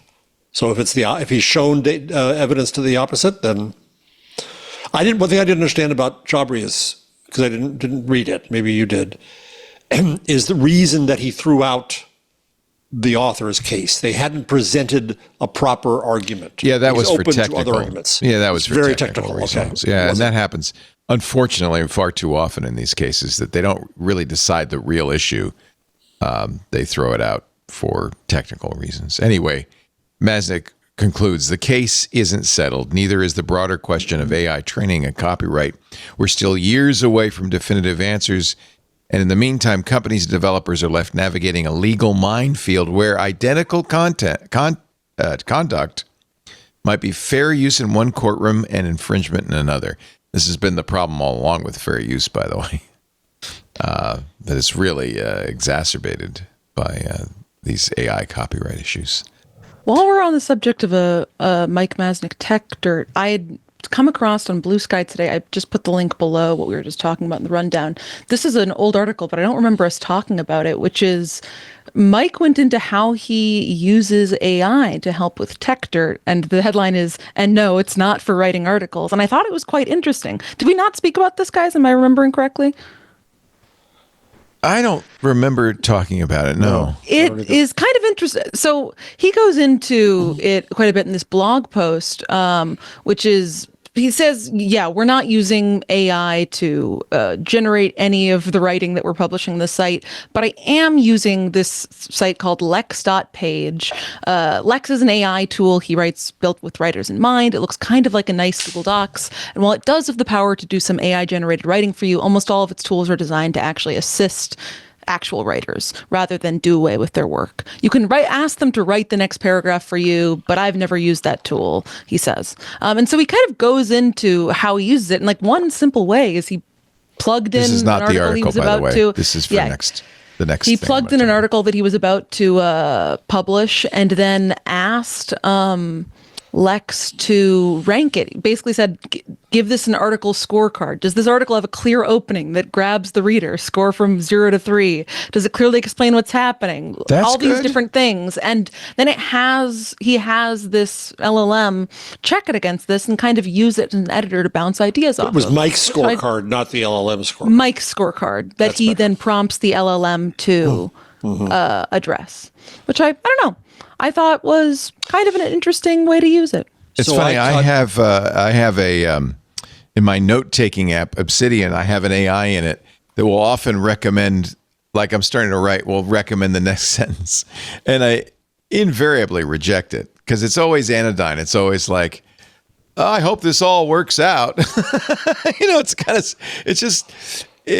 So I don't think you really want an AI to help you write. Maybe you do. I don't know. I just submitted my manuscript after cutting about 30 pages out of it because that's what you do. I was going, paragraph by paragraph and cutting out words. And so I put both the AI prior just version, adds words, doesn't it? well, yeah. I put the prior version and the submitted version in through Notebook LM, and I said, did I leave anything important out? And it noted all these things that were still in it. Oh, that's too bad. But I also took the finished manuscript and had it make a podcast. Just curious how it worked. 23 minutes. And it was pretty damn good. This is the article, and it is, by the way, from April of last year. So so Mike has done something interesting, and we're trying to book him. Have we been able to get a time to talk to Mike yet? No, he's not available until after the 4th of July weekend. Ah, that's right. He has done some vibe coding and created his own task management app that he says is better than anything I've ever used before because I wrote it to my specific needs. And he was very impressed by it. So that's how I ended up finding out this article, because that article is part 2 of the series and part 1 was this. Right. That task management tool is named after Alex Horn, assistant of Taskmaster, in a fun collab of mine. Oh, that's right. He's a Taskmaster fan. Yeah. He calls it Lil Alex. Yeah. Lil Alex. So I got to get Mike on and talk about this. But what's interesting, and it's worth reading, it's a 2-part, a multi-part series, I think, but he vibe coded it. And the real point is that he is able to iterate almost constantly to make it better and better and better. I'm impressed, but I have to say I'm not surprised because I've been using these same coding tools. I'm pretty sure he used Claude Code to write this. I'll have to see. Oh no, that's not the case. Let me see what he used. Yeah, I'm not entirely sure from scanning this. I don't remember when I read it. He was using Bolt and Lovable. Okay. And then anyway, he talks about how he did it, which I think is of great interest. I had an experience this week that I was with AI coding that was very impressed. I have tried and failed a number of times to do agentic, vibe coding with Claude Code for our Twit API for our website. But that I think is more my fault than the AI AI's fault. I think I need to learn better how to interact with Claude. But we had a very simple problem. I was talking with a couple of our coders in the club in the Discord. We every December do the Advent of Code Coding Challenge, and this year I gave up after a week. I had other things I wanted to do. So Paul Holder convinced me to come back and try a few, and I did. And then I got to day 15 of the 25 days of the Advent calendar, and I wrote it, and I thought it worked. It worked with all the examples, but I couldn't get it to work on the actual data that was provided, and it was driving me nuts. And Darren Oakey, who does a lot of vibe coding, said, well, just why don't you pass it by Claude Code and see if it can figure out where you've gone wrong. He said, I'd be interested to see if Claude, because this was code that was done. I would be interested to see if Claude could understand what you did, especially considering I was using an ancient language called Common Lisp, and figure out where you went wrong. And it did. Within seconds, it was able to look at my code, say, oh, yeah, I see what you did wrong here. You didn't get all the input data. You stopped a line short. It's a dumb mistake. It was just I didn't realize there was more than one line. You stopped a line short, so I've rewritten that paragraph. I didn't use its rewriting. I did my own, but it did within seconds. It found the problem that had been kind of driving me crazy for an hour and gave me a solution. That's a really good use of it. And it's something, because I use such an obscure language, it actually is kind of hard to find people to look at my code and say, oh, yeah, here's what you're doing wrong, you nitwit, you're a numbskull. If I were using Python, it wouldn't be nearly as hard. But you're right. It's all about telling them what to do, which is always the case with computers. It's about the prompt. So I'm working on a next book and a next topic, and I have my thinking already going. I didn't want to start This isn't even the Linotype book? This is another new book? It's another new book. It's the next one. Yes. He can't stop himself. I can't stop myself. You're going to need 6 more bookshelves, Jeff. Oh, well, there's Wait a minute. Now, Anthony says he asked Claude for a critique of our last week's episode. Uh-oh.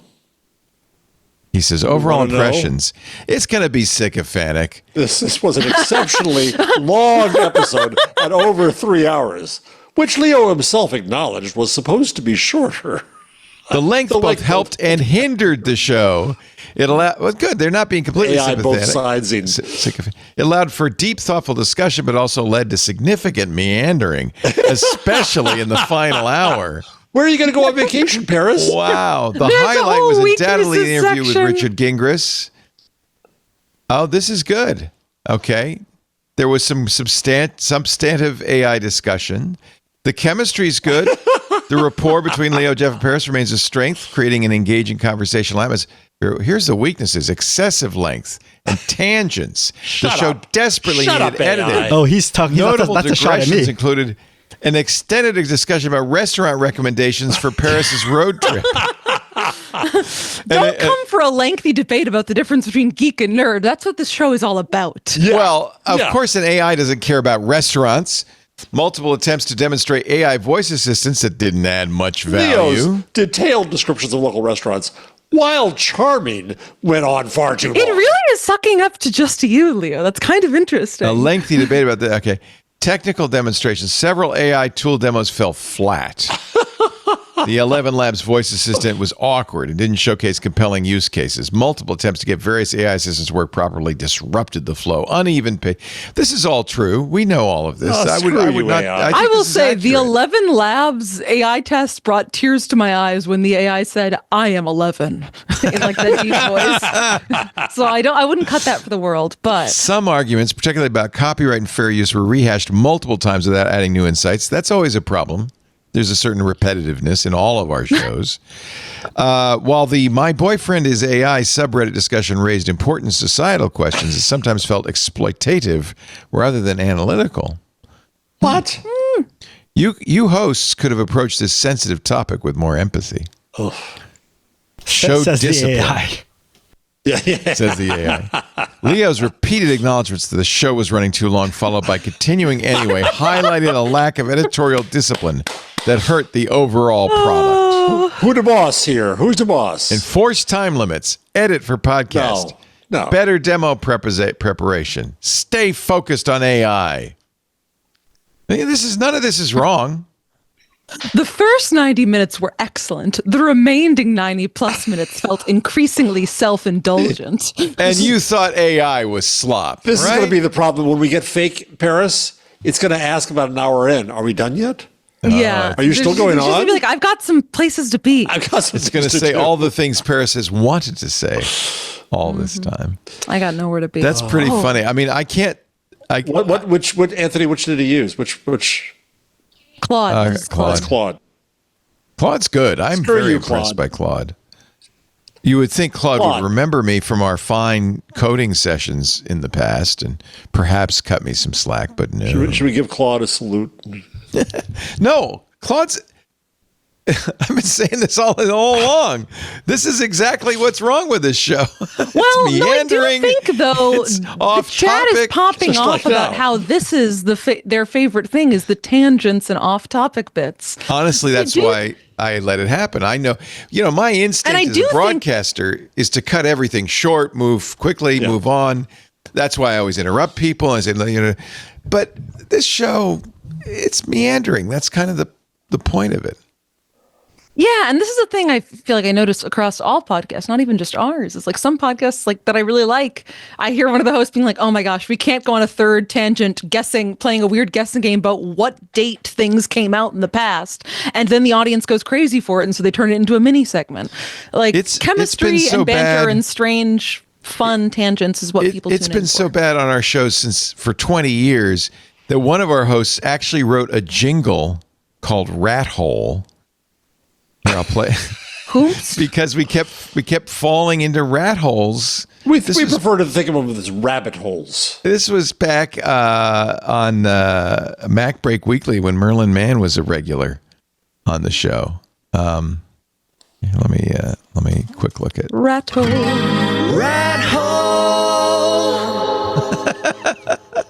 We had a jingle. Actually, that's the edited That's version. actually great. That's It went on delightful. longer than that. It went on. As it should. It was its own rat hole. 43 folders of rat holes. I wish I had the long one still.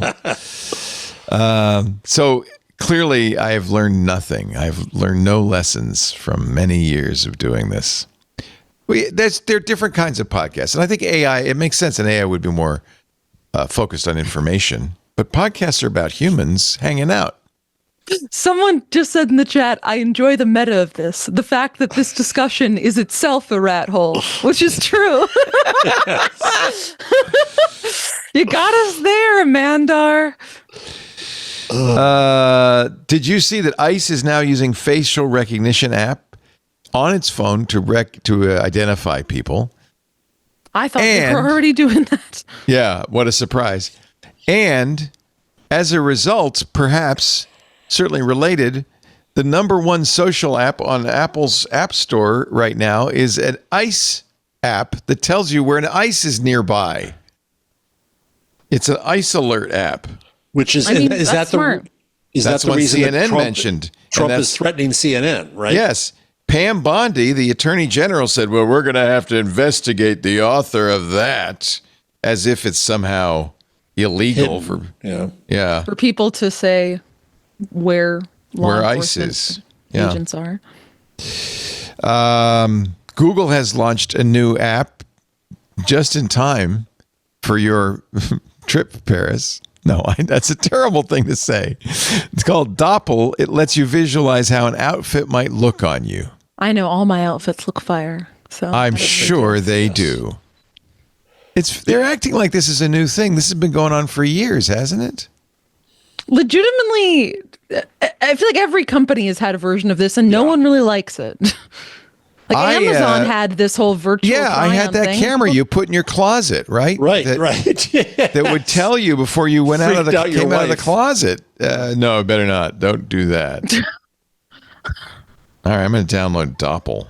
What do you think Doppl will say about my outfit today? I want to see the shirt. I want to Off topic and self-indulgent.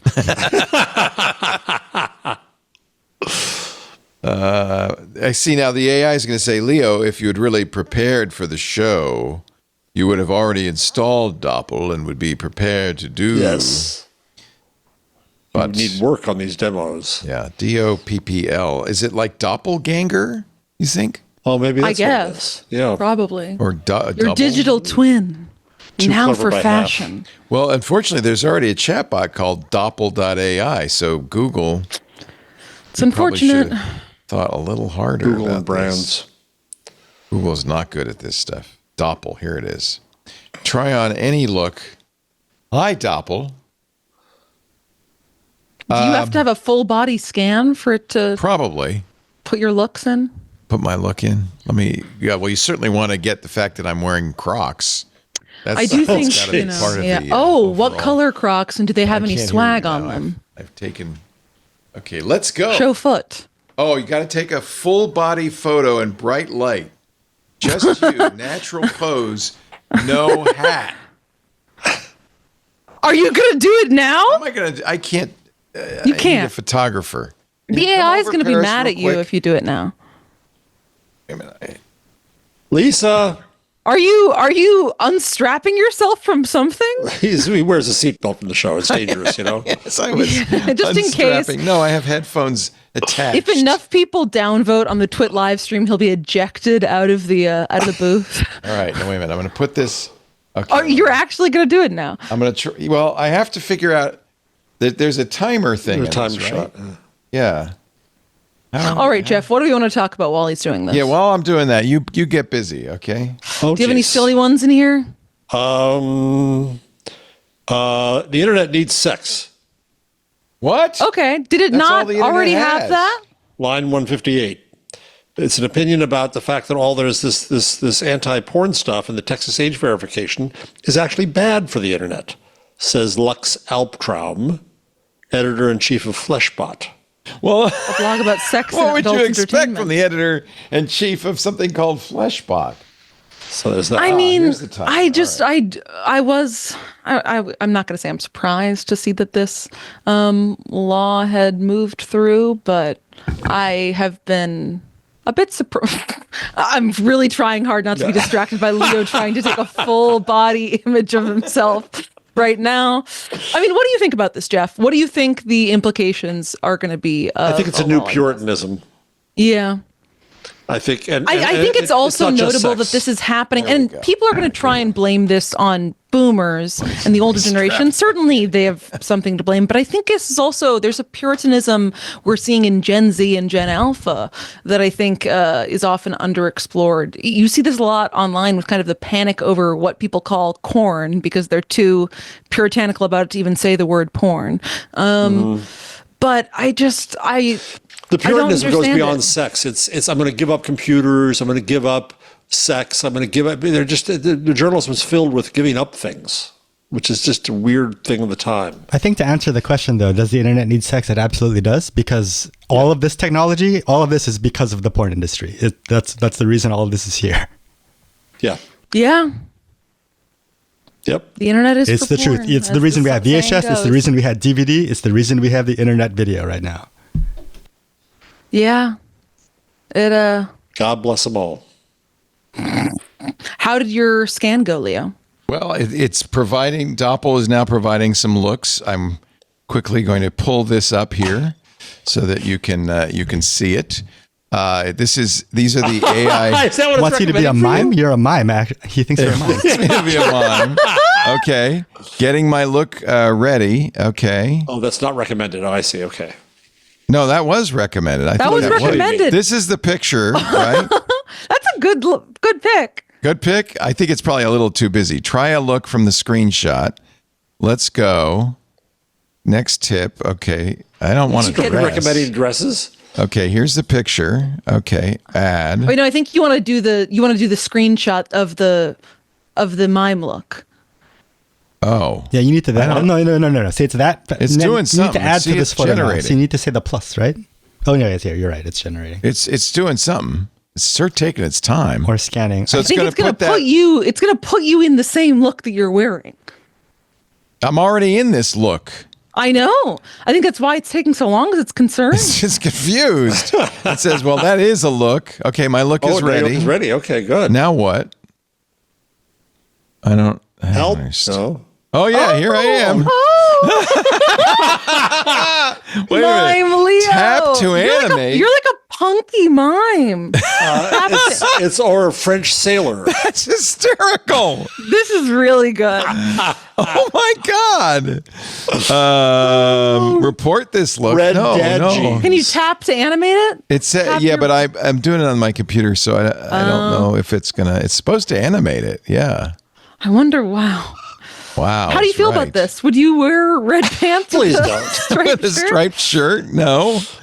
Let's add a new look. Well, Try a look from Time- scratch. yeah, I want scratch, but how do I do it from scratch? It says, it wants you to look online.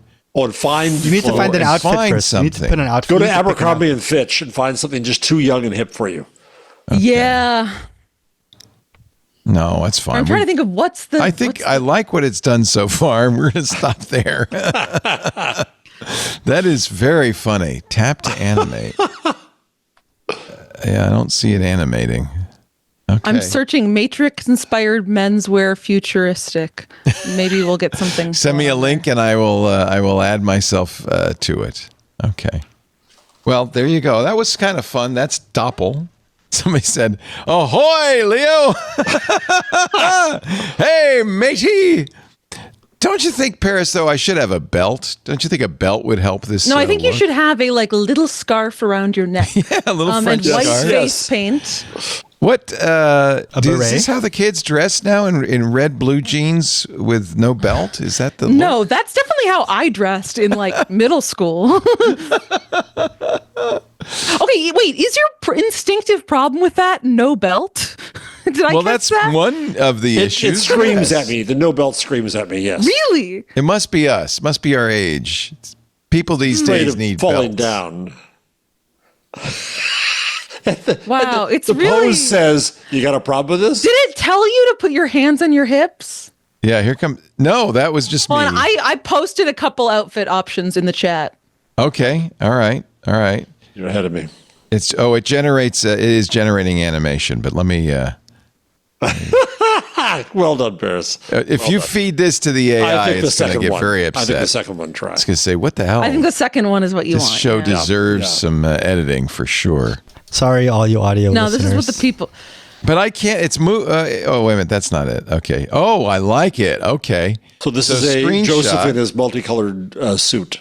I'm going to do a screenshot of this, and I'm going to add this to my save the image.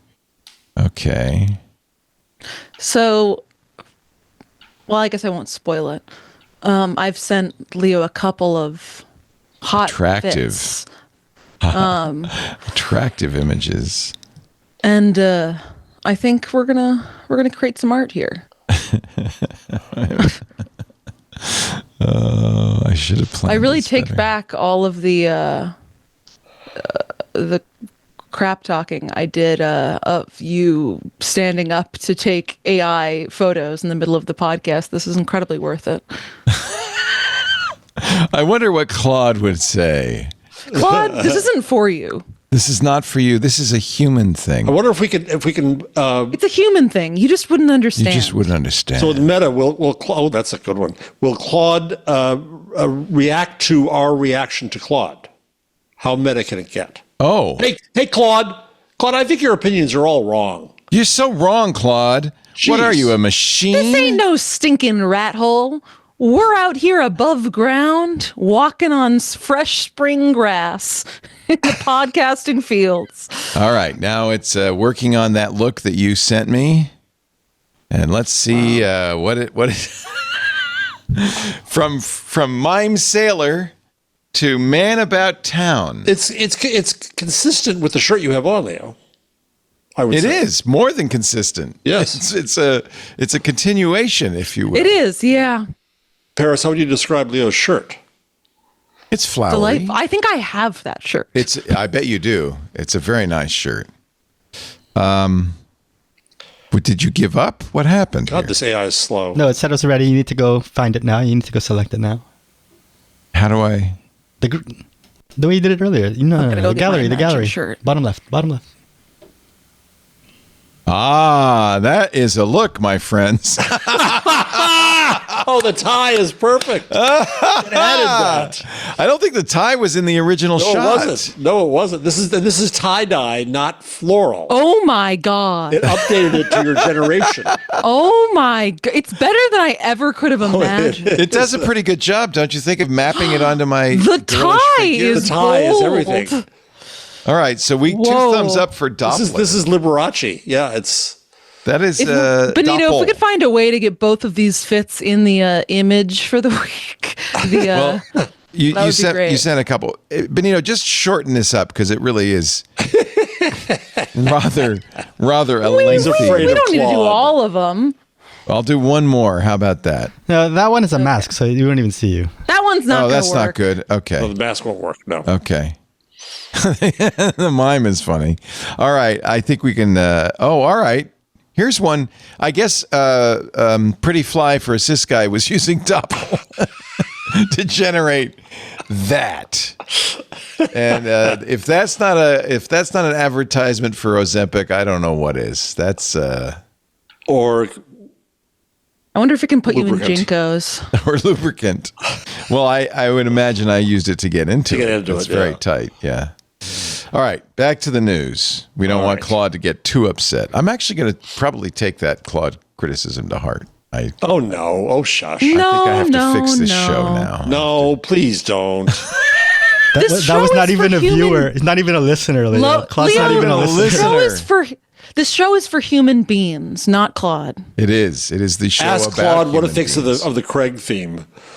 All right, so I did And mention 2 days ago, we got a review from a real human listener who said, great discussions and yes, many tangents about AI and its effects. The show delves deep into philosophical thoughts about AI, but the variety of guests and different perspectives and hosts really make it enjoyable. Sometimes Yeah. fun, sometimes wacky, always informative. Yeah. That counts as Claude. Yeah. See? Screw you, That's Claude. exactly right. It's just perfect. So the good news on the big, beautiful bill that the House passed, the Senate passed, now for some reason it has to go back to the House, I guess because it's reconciliation, is they did drop the plan to ban state AI laws. Depends on who you ask if it's good news or not. Actually, that's a good point. Marsha Blackburn said it's a bad idea.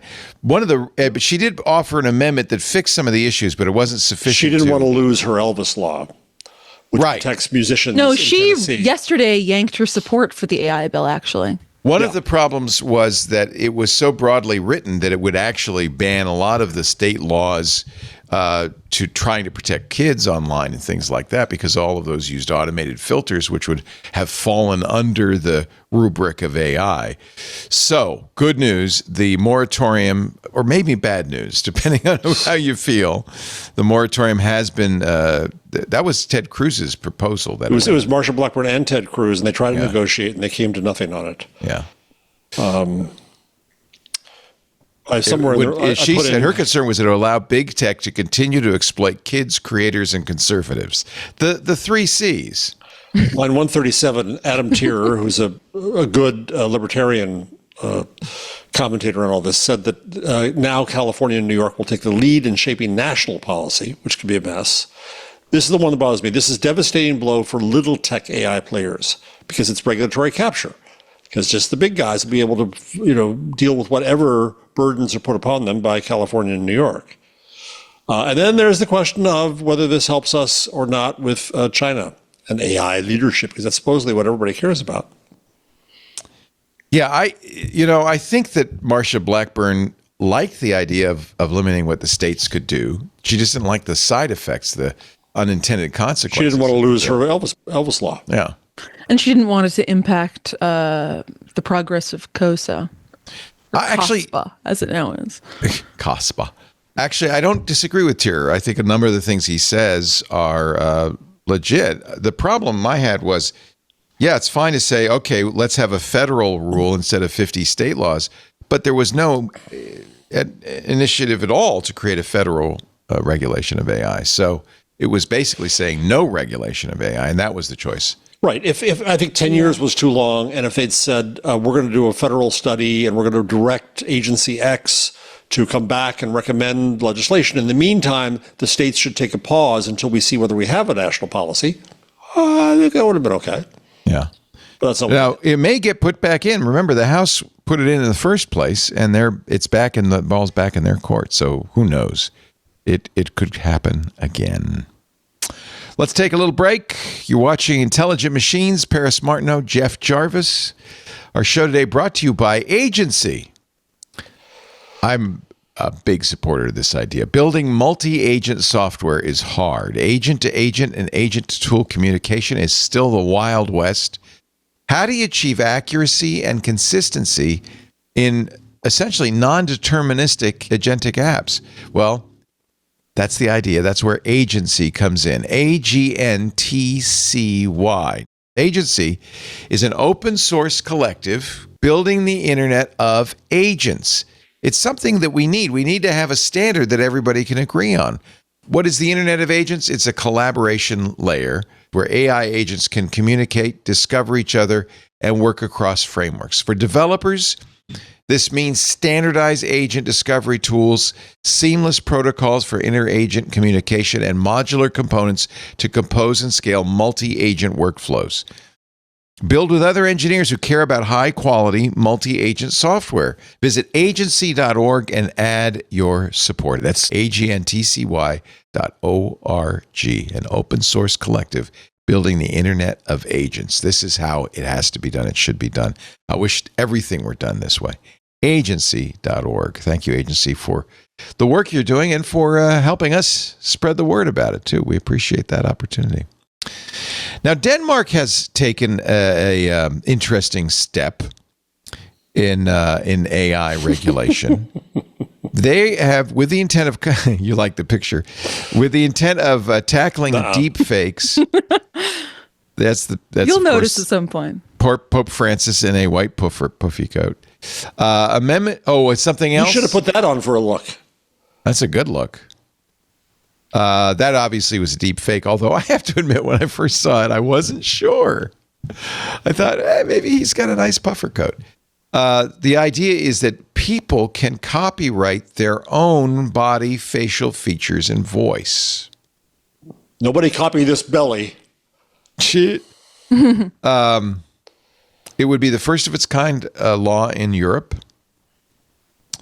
The bill is right now before the Danish Parliament. What do you think?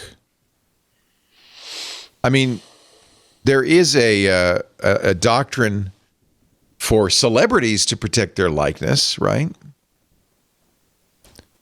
I don't know what the legal called? status of that is. Well, there's use of publicity, the right to publicity. Right to publicity. There you go. That's where privacy law started, because a young woman's face was put on a barrel of flour without her permission. And she said, hey. And so that was actually the beginning of privacy law. So is this something that is not in the EU, but we do have some protections in the United States? The right of publicity is a legal right.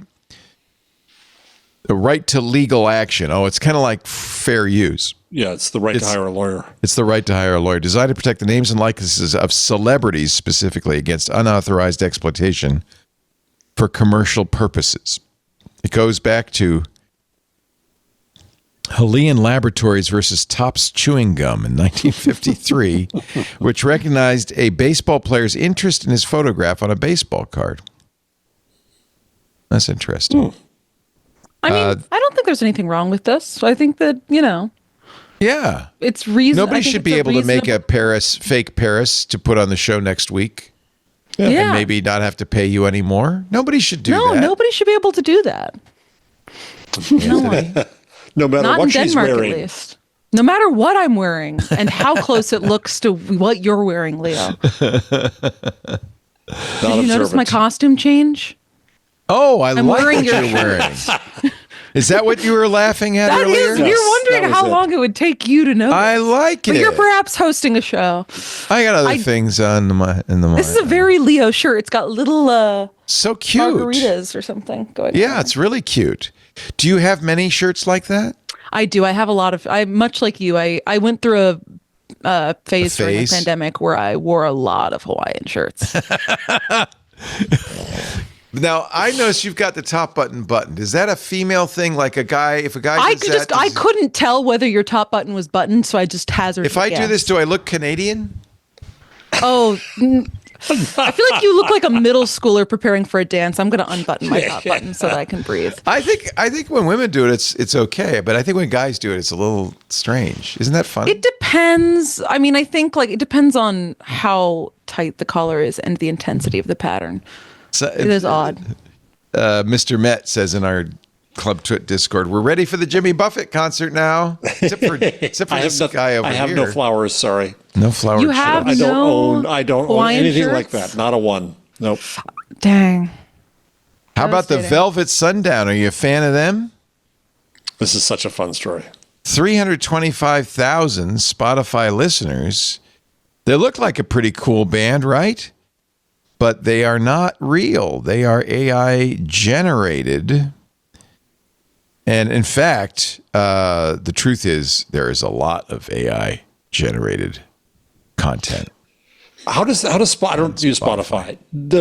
Once you start getting attention, does that yield more attention? I mean, is it A big, I'm not certain that this is what this is, but this is my assumption, and based on kind of reading articles like this around, a big way that people discover music, I guess I'll use my example. A way that I discover new music on Spotify is through their various discovery playlists. So I have the various songs and albums that I like, but Spotify will put together a playlist every week of music I could like. And they, over the last couple of years, as they've integrated more AI in their products, they've started these new kind of AI tinged playlists called day lists that like update multiple times a day and have really weird names that are kind of just like AI generated character, like word association.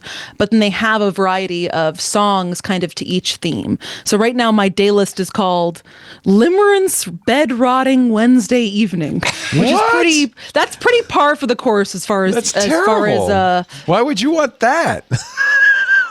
Is I it don't based know. on like other things that you liked, or did you? There are 3 or 4, like there's a Chapel Rowan song in this. It's not like Oh, so all some of death them and are real. destruction. Some of them are real. Like a lot of the songs. So this is the thing: is a lot of the songs in this will be real artists. But how I assume AI artists like this are getting more and more hits is Spotify is seeding AI artists, and I believe I'm forgetting the name of the book that came out earlier this year about Spotify. It's called like Ghost in the Machine, I believe, something like that. They the author Yes, this was goes a into huge this. story. It was a fantastic story about We talked about how it, yeah. because you know. Spotify has to pay all of the people that it's putting in these playlists when people listen to them, pay them royalties. It's been seeding either AI generated music or music generated by low paid contractors that Spotify kind of contracts out to fill out kind of either AI generated playlists or its biggest kind of discovery playlists that are publicly available on the app. You know, this all started, I was in radio in college, and at the time they had something called album-oriented radio. There were stations like KROQ, K-Rock in Los Angeles, KSAN in San Francisco, where the DJ was well known as a lover of music and would pick his own music and would weave together songs. And it was really about picking music, creating a sonic soundscape.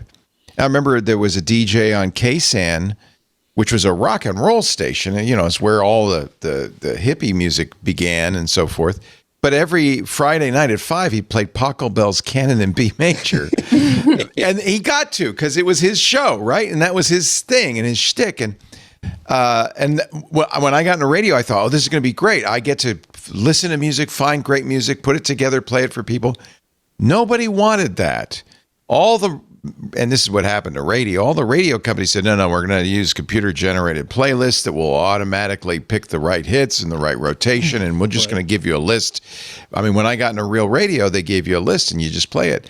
And then, as I've said before, gradually, they also phased me out because it was light rock, less talk, less DJing. So they got rid of the personality playing the music, but they also got rid of the personalized playlist.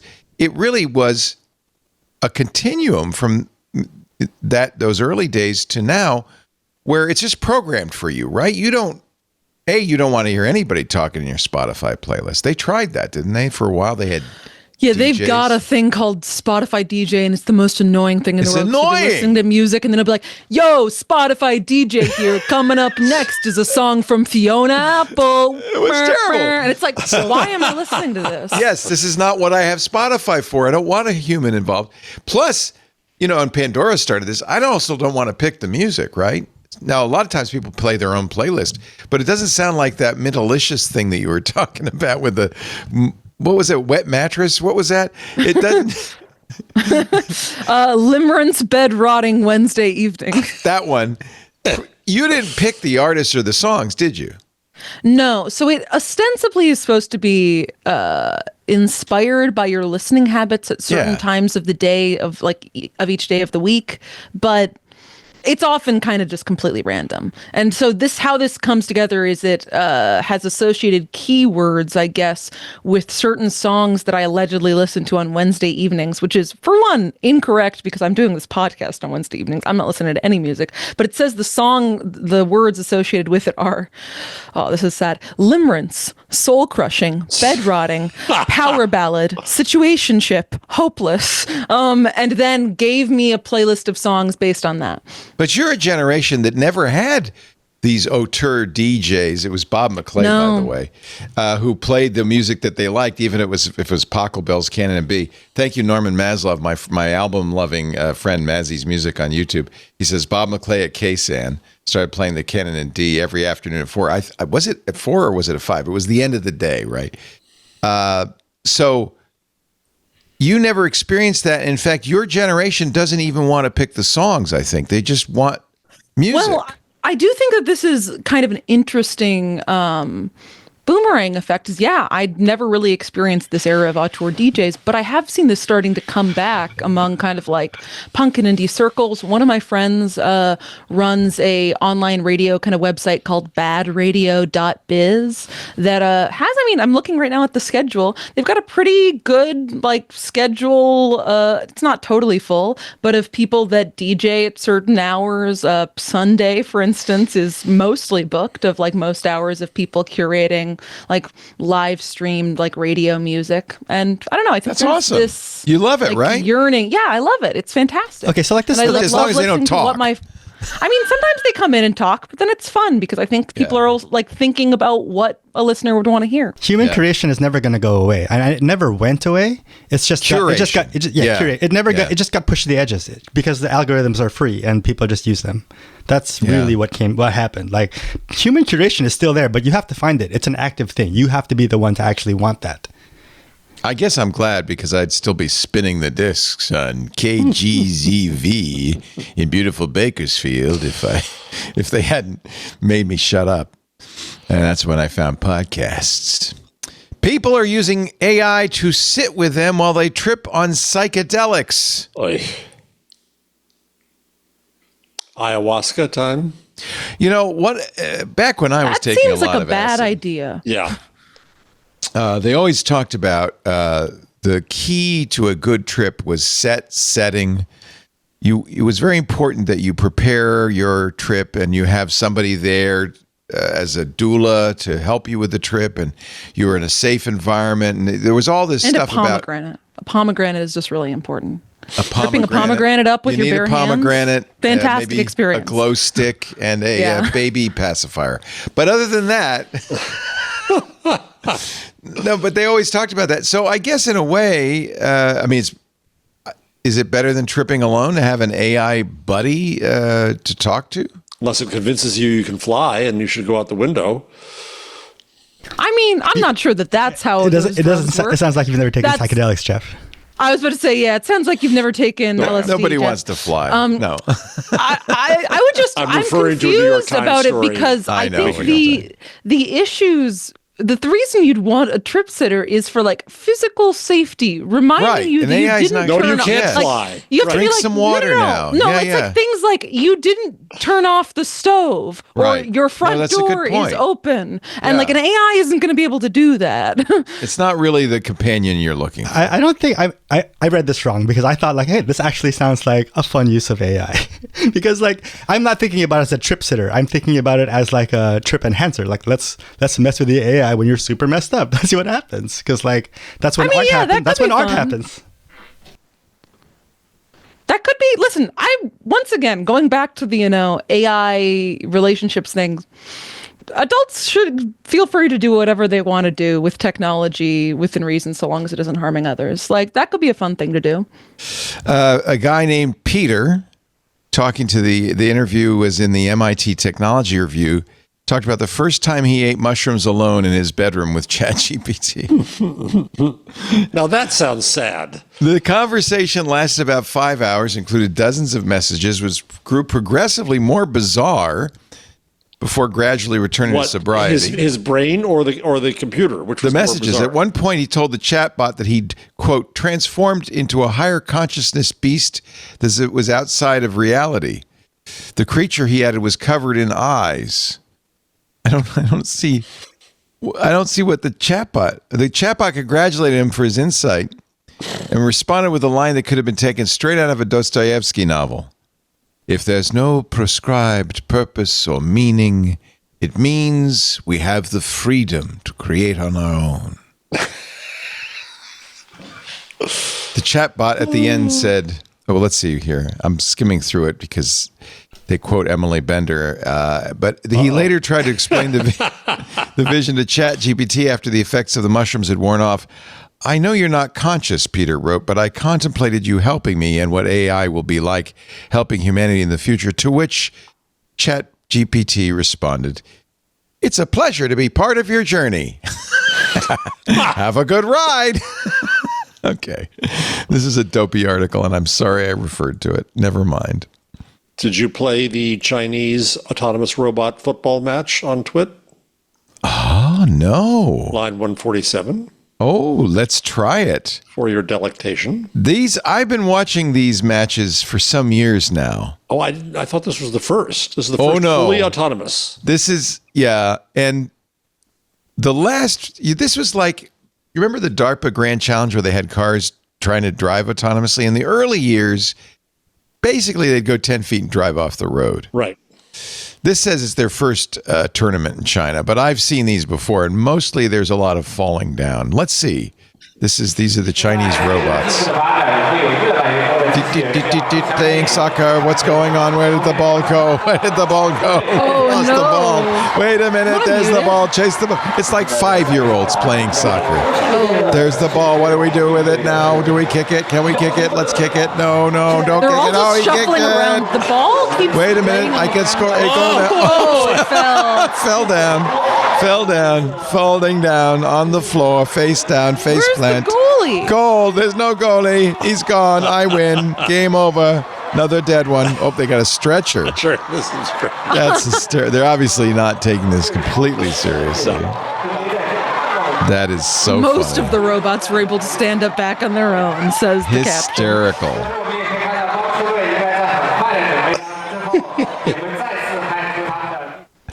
Well. After the necessary adjustments, these robots returned to the match, still confused about what the hell they were doing. It's kind of cute. It looks like there were a lot of people watching in the arena there. If you're on the right drugs, it'd go along well. You should do that instead of having ChatGPT. You should watch robots play soccer instead of having ChatGPT trips at you. Yeah, with other people, right? Mm-hmm. AI virtual personalities on YouTube, VTubers, are earning millions, according to CNBC. What are we doing wrong with life? They're taking over YouTube. One of the most popular gaming YouTubers is named Blue, B-L-O-O, but he's not a human. Should we watch some Blue? Will we be taken down? I don't know. Okay, I think these are avatars, right? These aren't like full AIs. That's because Eggman has every brain. Oh, is that it? Oh, yeah. It's my goal to steal all of his brain rots. Oh, so created by Jordan Van de Boot. Yeah, no, so this is a long time. So a long time YouTuber created this. Like VTubers aren't new. VTubers aren't new. This has been around for years. This has been this has been around for 5-10 years, 5-6 years. I thought these were more autonomous. I had the impression that it was autonomous. Okay. Blue has 2.5 million subscribers. VTubers such as Blue are puppeteered, meaning a human human controls the so character's that's voice different. and That's still a movements in performance. real time using Okay, yeah, motion that's capture or performance. face Never mind, it's my tracking fault. technology. So he's basically just wearing a costume. How about AI's finding formulas for paint to keep buildings cooler? This is a good use of AI. Yeah. Mr. Accelerator. This is exactly the keep kind of doing boring that. use. This is exactly the kind of boring use Yeah. we should be using. Yes. Yeah, boring Having stuff. paint dry. Yeah, let's have the AI do boring stuff. I'm sorry my house is ugly, but AI told me to paint it this. Yeah. I wonder what the HOA will have to say, though. Actually, there were quite a few stories about AIs doing things of value. Oh yeah, wait a Microsoft minute. Anthony just made a good point. You were the first VTuber, Leo. I was. Way back in the day, I was Dev Null. I was a puppeteer. You were the first. I was the first. were the first It was me. VTuber. There was no YouTube at the time, but I was on real TV back when TV was real. And your Microsoft co-host says, hated you. yes, she hated me. And her mother hated me worse. She called me the vile little puppet man. I know you've said it before, but that's I so know, I makes love me it every giggle. time. I know. Vile little puppet man. She said, Soledad, are you still working with that vile little puppet man?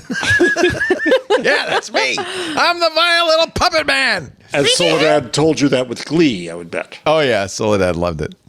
Microsoft says its new AI system diagnosed patients 4 times more accurately than human doctors. This doesn't surprise me because an AI remembers all the diagnostic traits. Well, it also a doctor will look may at or the may things not. you're not looking at.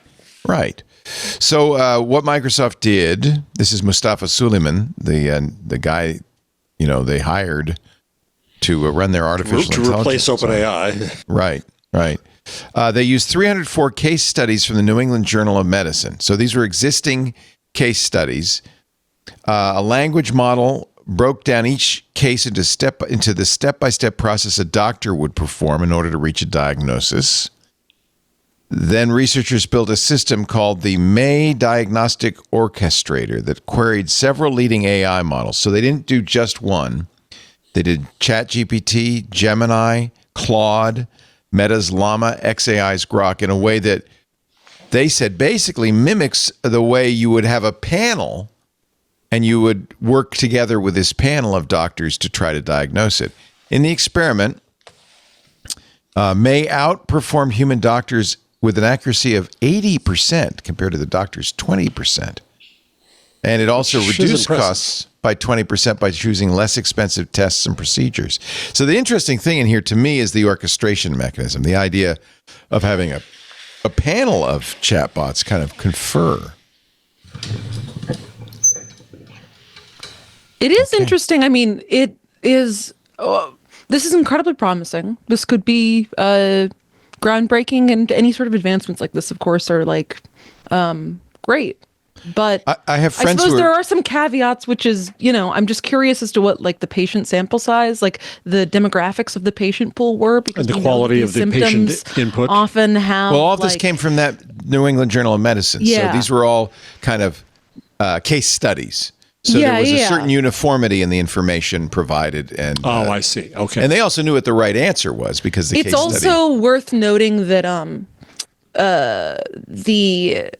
one of the experts Wired spoke to, David Sontag, a scientist at MIT, says that Microsoft's findings should be treated with caution because doctors in the study were asked not to use any additional tools to help with their diagnosis, which may not be a reflection of how they operate in real life. Probably doctors aren't just sitting in a room unable to look up anything or speak to anybody when that's they're right. coming to a diagnosis. But I've So always maybe thought it that could this be was bit this was the closer. perfect marriage of AI and human doctors because human doctors are probably not the greatest. Some are, but in general, diagnosticians. Dr. I've talked to House a lot is of good at doctors it. who like the idea of having a diagnostic tool, a computerized diagnostic tool, whether it's an AI or not, because they have to remember there's a lot of stuff to memorize, right? And if you've been out of med school for a few years, the information changes, the information you forget some.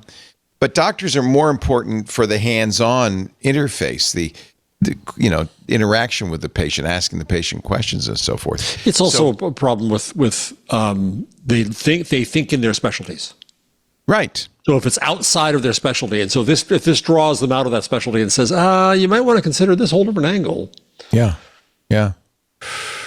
So what I've been talking about this on some of the other shows. We've been talking a lot. We talked last week about Mark Zuckerberg's fantastic offers to developers at OpenAI to steal them away, and he has stolen a number of away. In fact, there's a list. It's, according to the Wall Street Journal, a secret file of AI geniuses. It's not that secret. They have the list. But these are the ones that Mark is going after. But one of the things that I thought was kind of interesting is almost as if Mark said, forget Llama, forget all the work we've done. I'm going to create a new team, the superintelligence team, hire the best scientists I can find and afford, and have them start afresh. I think that's really interesting, and he has in fact had some success. The leader, as we mentioned, is the guy they Success at acquired hiring, not Scale AI. success at doing it. Oh yes, we don't have superintelligence. I'm sorry, I didn't mean to get your hopes up. Yeah. But he's got Alexander Wang of Scale AI. So I was really interested in the story above that says that Scale AI was a clown show of ludicrous incompetence. Oh, wouldn't that be ironic?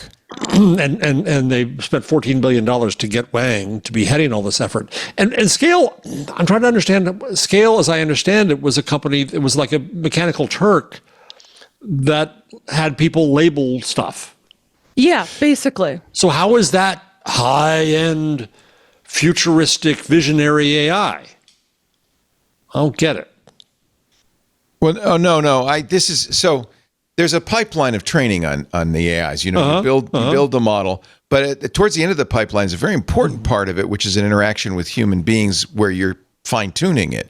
And one of the ways you do that is present it with annotated data, human annotated data, to fine-tune its database. Scale AI was basically the end of the line in the pipeline where it was fine-tuning the AI. This is done to all AIs. Now, this article that you're referring to is from is it Disaster Class? Is that the name of the? No, this is from Futurism.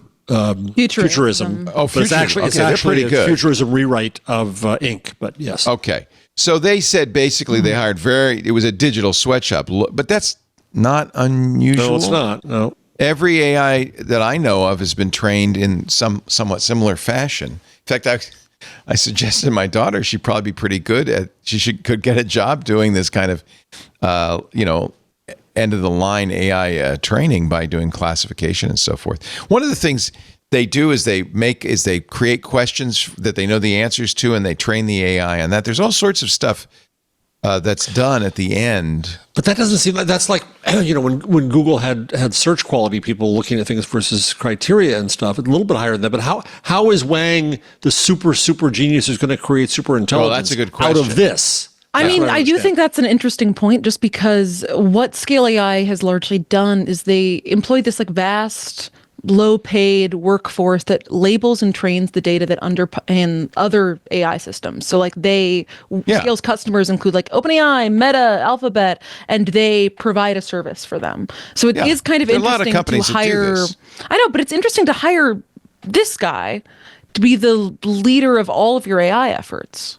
According to internal documents obtained by Inc., Scale's AI Bulba experts program to train Google's AI systems was supposed to be staffed with authorities across relevant fields. Yeah, typically that's what you do. But instead, during the chaotic 11 months between its dubious quote-unquote contributors inundated the program with spam, which was described as writing gibberish, writing incorrect information, GPT-generated thought processes. Well, if that's what you get, you're not going to have a very good AI at the other end. That's for sure. No. Maybe Mark didn't. Maybe that list isn't perfect. I don't know. It really struck me that it's a hell of a bubble. It's a bubble. It's a personnel bubble now. Yeah. This guy, I think, is just very good at schmoozing billionaires, and he knows how to talk to them and get himself hired. That's what this guy is. My former coworker, Corey Weinberg, did a really good deep dive into Alexander Wang last June, I guess almost a year ago, that basically found that he's a really smoother, and that's what had led him to be the head of Scale AI at 27. I guess now 28. I didn't even have to investigate that. I knew that already. Yeah. You could tell right away.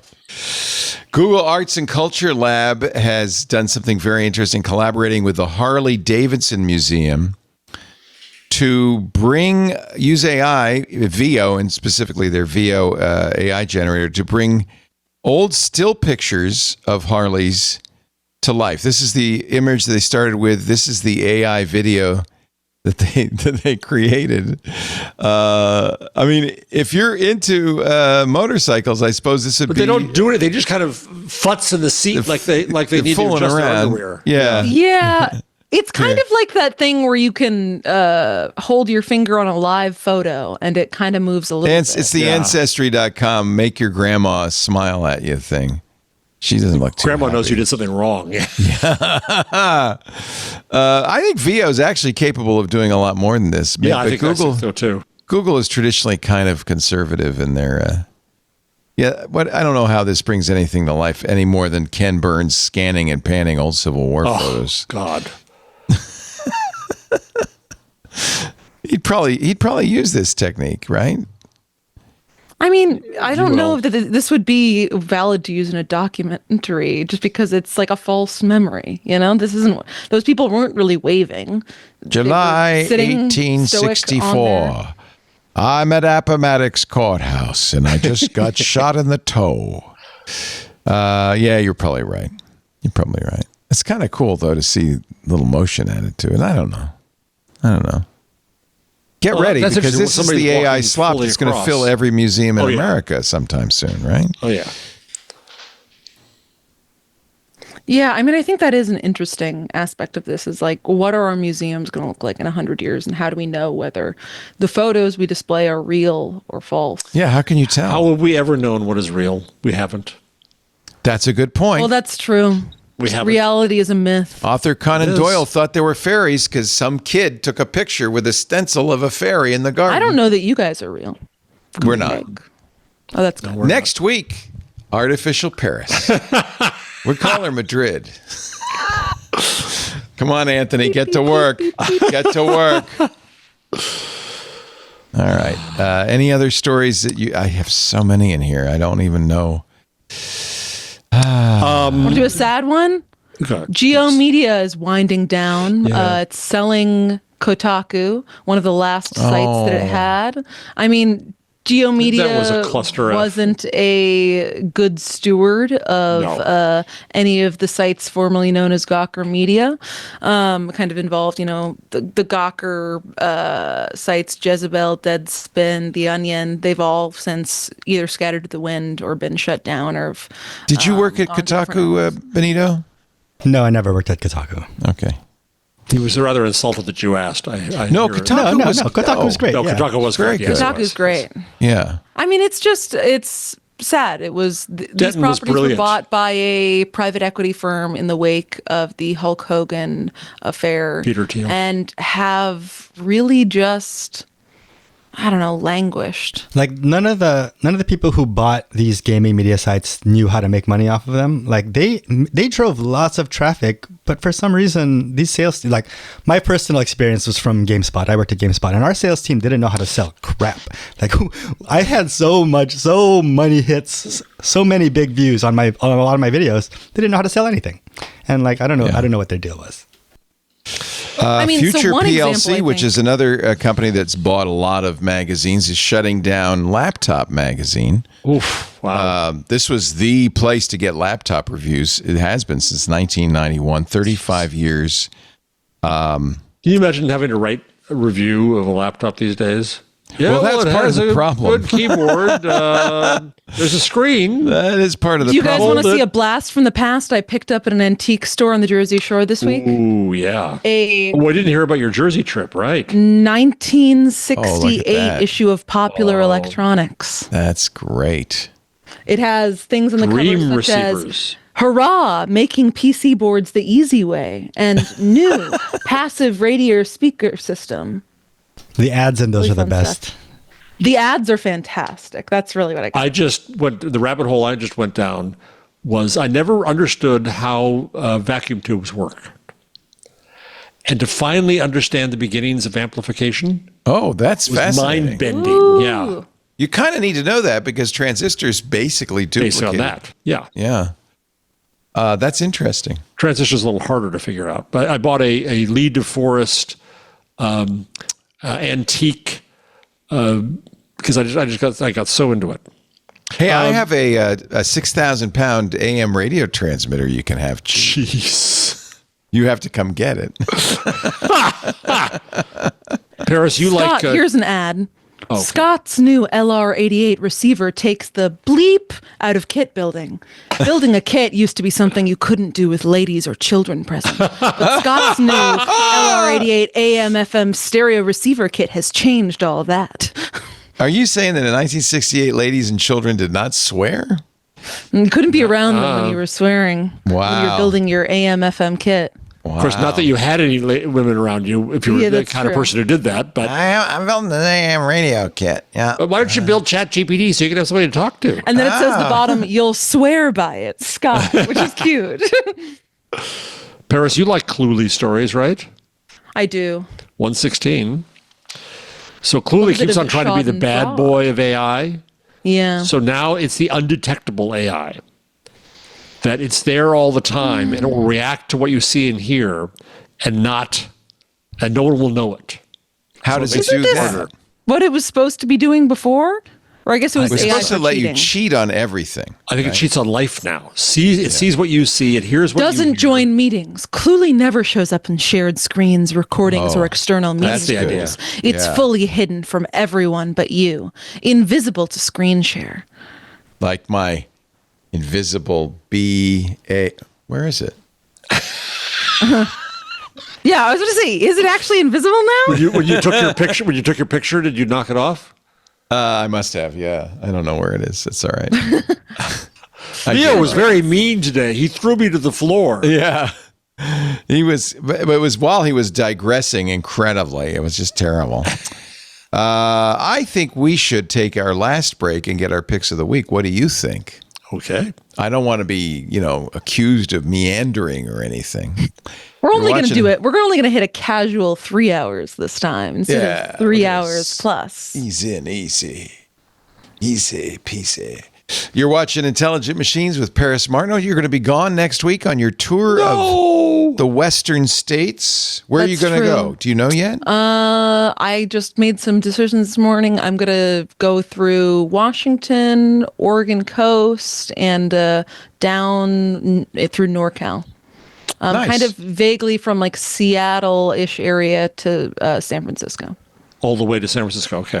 Good. We'll stop off in Petaluma. Let me know what day shall. you'll be here, and we'll make reservations and take you out somewhere good, somewhere fun.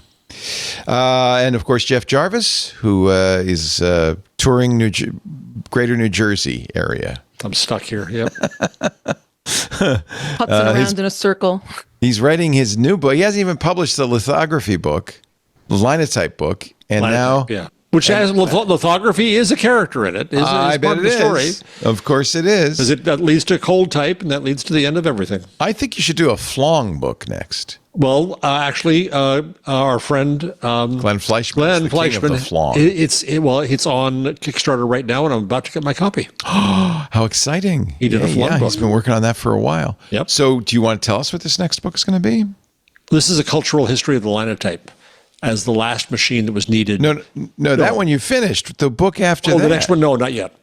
It's a secret. Well, it's going to be about mass media. Everything about is about mass media, not how I hate It's all mass media. Well, anything I could be invoked mass you media. just the other day. I said, Jeff Jarvis always tells me that mass media is a relatively new invention. And it's just as it dies. Just as it leaves. We hardly didn't knew always you. have it. We didn't always have it. Hey, we're glad you watched the show. We do it every Wednesday. We start right about 2 p.m. Pacific, 5 p.m. Eastern, 2100 UTC, and we stream it live. Of course, our club members get to watch in the club Discord, but also YouTube, TikTok, Facebook, X.com, LinkedIn,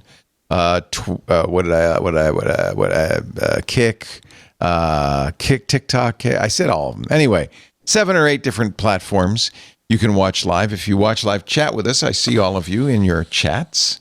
We love that. But if you can't watch live, on-demand version of the show available at twit.tv/IM. Also on YouTube, there's a video dedicated to the videos of the show, and you can share that with your friends, which would be nice if you would. Spread the word. Only share the good parts, not the boring parts.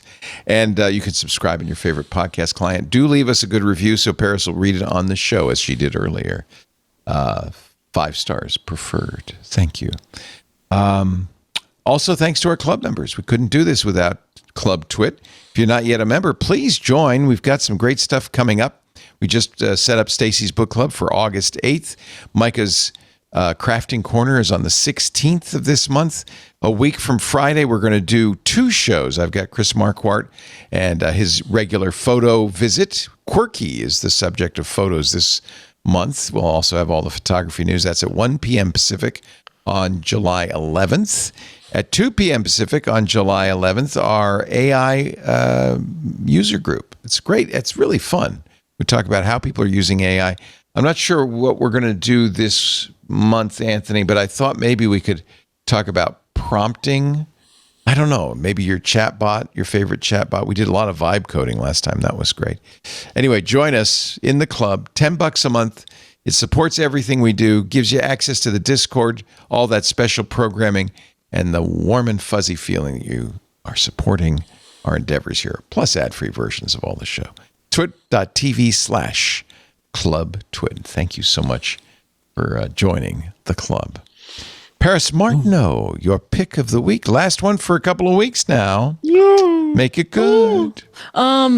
My pick of the week is a website I've been perusing a little bit called Roadside America in advance of my road trip. It's this delightful little website that just has I put it on the Oregon one because I thought it just has a list of like every possible weird roadside stop you could think of in America and other places. And so, for instance, you can search via state. You could also plug in your route and it'll tell you that it's various rankings of like gotta stop or like only worth it if like you're passing through and have time. So for instance, based on their recommendations, I'm going to go to the Oregon Vortex, which is described as the laws of physics routinely go haywire in America's first and most mysterious mystery spot, open to the public since 1930. Wow. It also has a great list of large things such as Harvey the giant rabbit, a 26-foot tall mutant rabbit man, kind of in a more obscure kin to the more famous Muffler Man. In the weirdly named Aloha, Oregon. Yes. It's a really delightful website that just has like I when I first found it like a couple of years ago, I just spent like an hour or two going through it. I think I found the Depression Palace of New Jersey, which shockingly wasn't near Jeff's home at all. But it's just a delight. If you're going on a road trip anywhere, I'd really recommend checking out the site. RoadsideAmerica.com. Yeah. They also have a good app. Nice. If you're a freak like me. Very good pick. You're going to tell us all about your trip when you come back. Oh, I shall. Yes. Do you like Lord's album? I just want to hear that. I do like Lord's new album. That was also on my list. Are you a Lord fan? She was kind of a one-hit wonder as far as I remember. She did more Royals, reminiscent of there was Royals, then there was what's the name of the album that Greenlight was on? She had another hit. Yeah, her album that came after that was Chat Room. Are you Lord fans? Melodrama. Sorry. I listened the hell out of Melodrama. I can't believe I forgot it. Melodrama was a fantastic album that she released in like 2017, 2016, I want to say. Then she released another album like 5 years ago that was way more like beachy, hippie, and it didn't really hit that much for me. I think artists should be allowed to change their tone whenever they want, and it doesn't matter if I don't like it, but I like this album because it goes back to like her early stuff. It's very reminiscent of like the big hits that got her, put her on the map. And nice. Brand new from Lord. Virgin is the name of it, and that is an X-ray of Lord as the album cover. Yeah. Hey. Jeff, a little too much information there. Jeff Jarvis, what is your pick? Leo, you are now the world's most creative chef. AI and machine learning is going to give you science-backed flavor pairings and generate recipes. Ooh. This is an active thing you can do. So it's epicure.kaikaku.ai. And so you start off by picking some ingredients. Okay, chicken, and then now it you gives now you have a flavor universe. graph. So you could pick beans and or hot mayonnaise. sauce or mayonnaise or Okay, and time. What have I made? And broccoli. Okay, now scroll what do down. I do? Scroll down. Scroll. Do I hit you would Epicure say Wizard? scroll. You didn't know scroll. God, you're the worst scroller. Do you want it to be an appetizer? generate Well, no, recipe. forget what you didn't finish. I didn't finish. What else do I have to You do? want it to be a main, an appetizer, a canapé? Oh, What did you I want? want it to be not a canapé, not a soup. Let's make it a main. Okay. I already don't know what generated. I'm going to get because I didn't. Already generating you. It's already Okay, go down. pan roasted chicken with roasted broccoli and creamy thyme glaze. That sounds quite good. And And it is makes that an them- AI Will it generated be? picture Will of it it? be actually good? Yeah, it looks like it'd be all right. Try another one. Okay, wait. This just in from the YouTube chat from Dave Kellum. Paris, the giant rabbit is a block down the road from me and not worth seeing. Noted, Dave. Thank you. see? Detour. You see, Roadside America. Thank you, Dave. You saved her a trip. I mean, those are all tourist traps. You realize that, right? Oh, That's what she- absolutely. Yeah, what else Yeah, would they exactly. exist I mean, for? yeah. I mean, it's They're all it's so tourists, very and I it's think so that- very American. A place that doesn't have a There's just history. something very campy and delightful fun. about Yeah. incredibly dumb tourists. Maybe I'll take you to the petrified forest just out of town. There's You're a all lot of I'd probably enjoy that. yeah. You didn't. It's fun. It's you could Yeah, tell. well, the other Sorry thing I for- want to see. Jumping on your It was pick, Jeff. It was pre-TV that's okay. when people were easily amused. That's me. I'm easily amused. Yeah, yeah.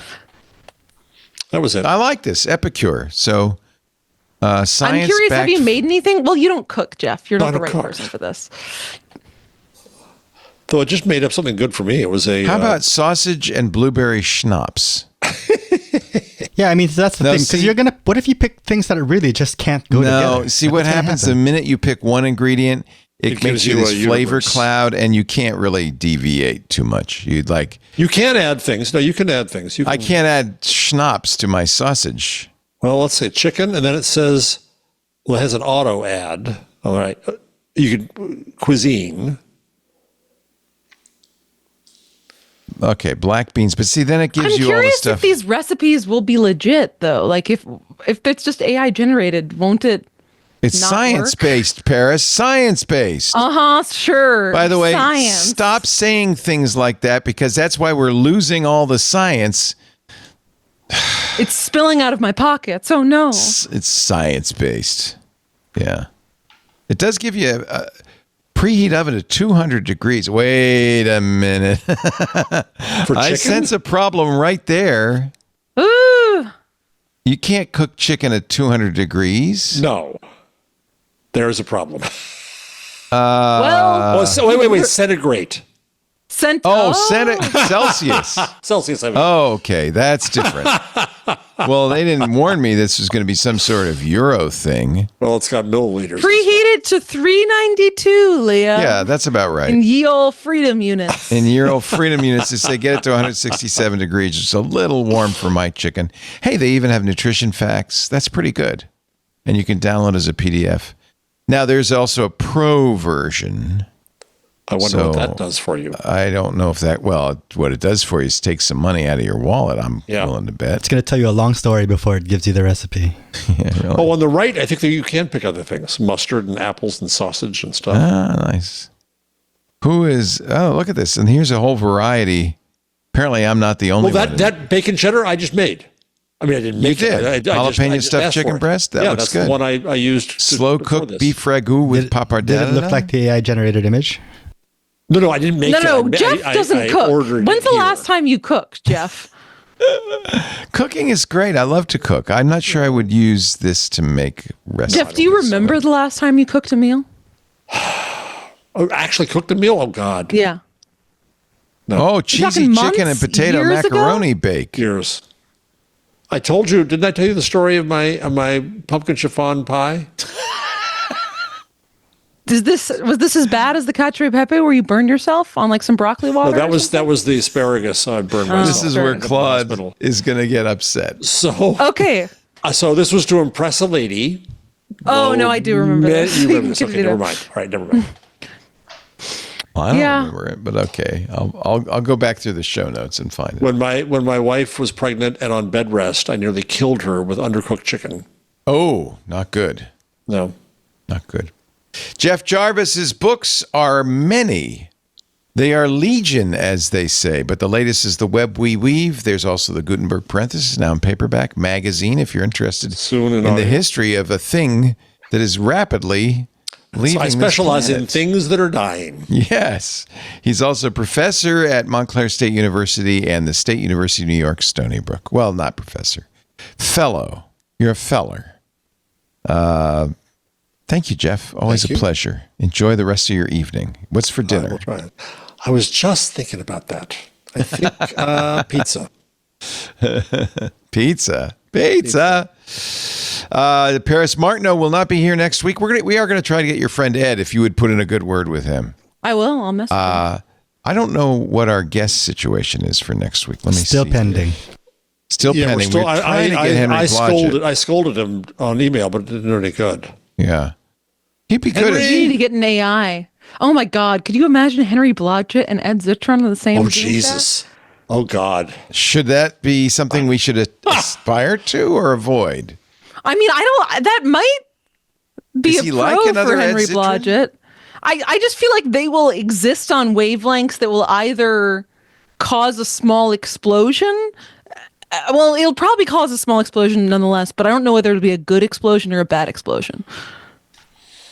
I'm tempted. Benito, see if you can get Mr. Blodgett and Mr. Zitron together on the show. And you'll be back the following weekend. Our guest will be Steven Johnson of Notebook LM fame. So Will you be back? Are you gone for 1 week only or from the show? 1 week only. Oh, good. Okay, good. You'll be here. have a great trip, Paris Martineau. I shall. When can we talk about your future?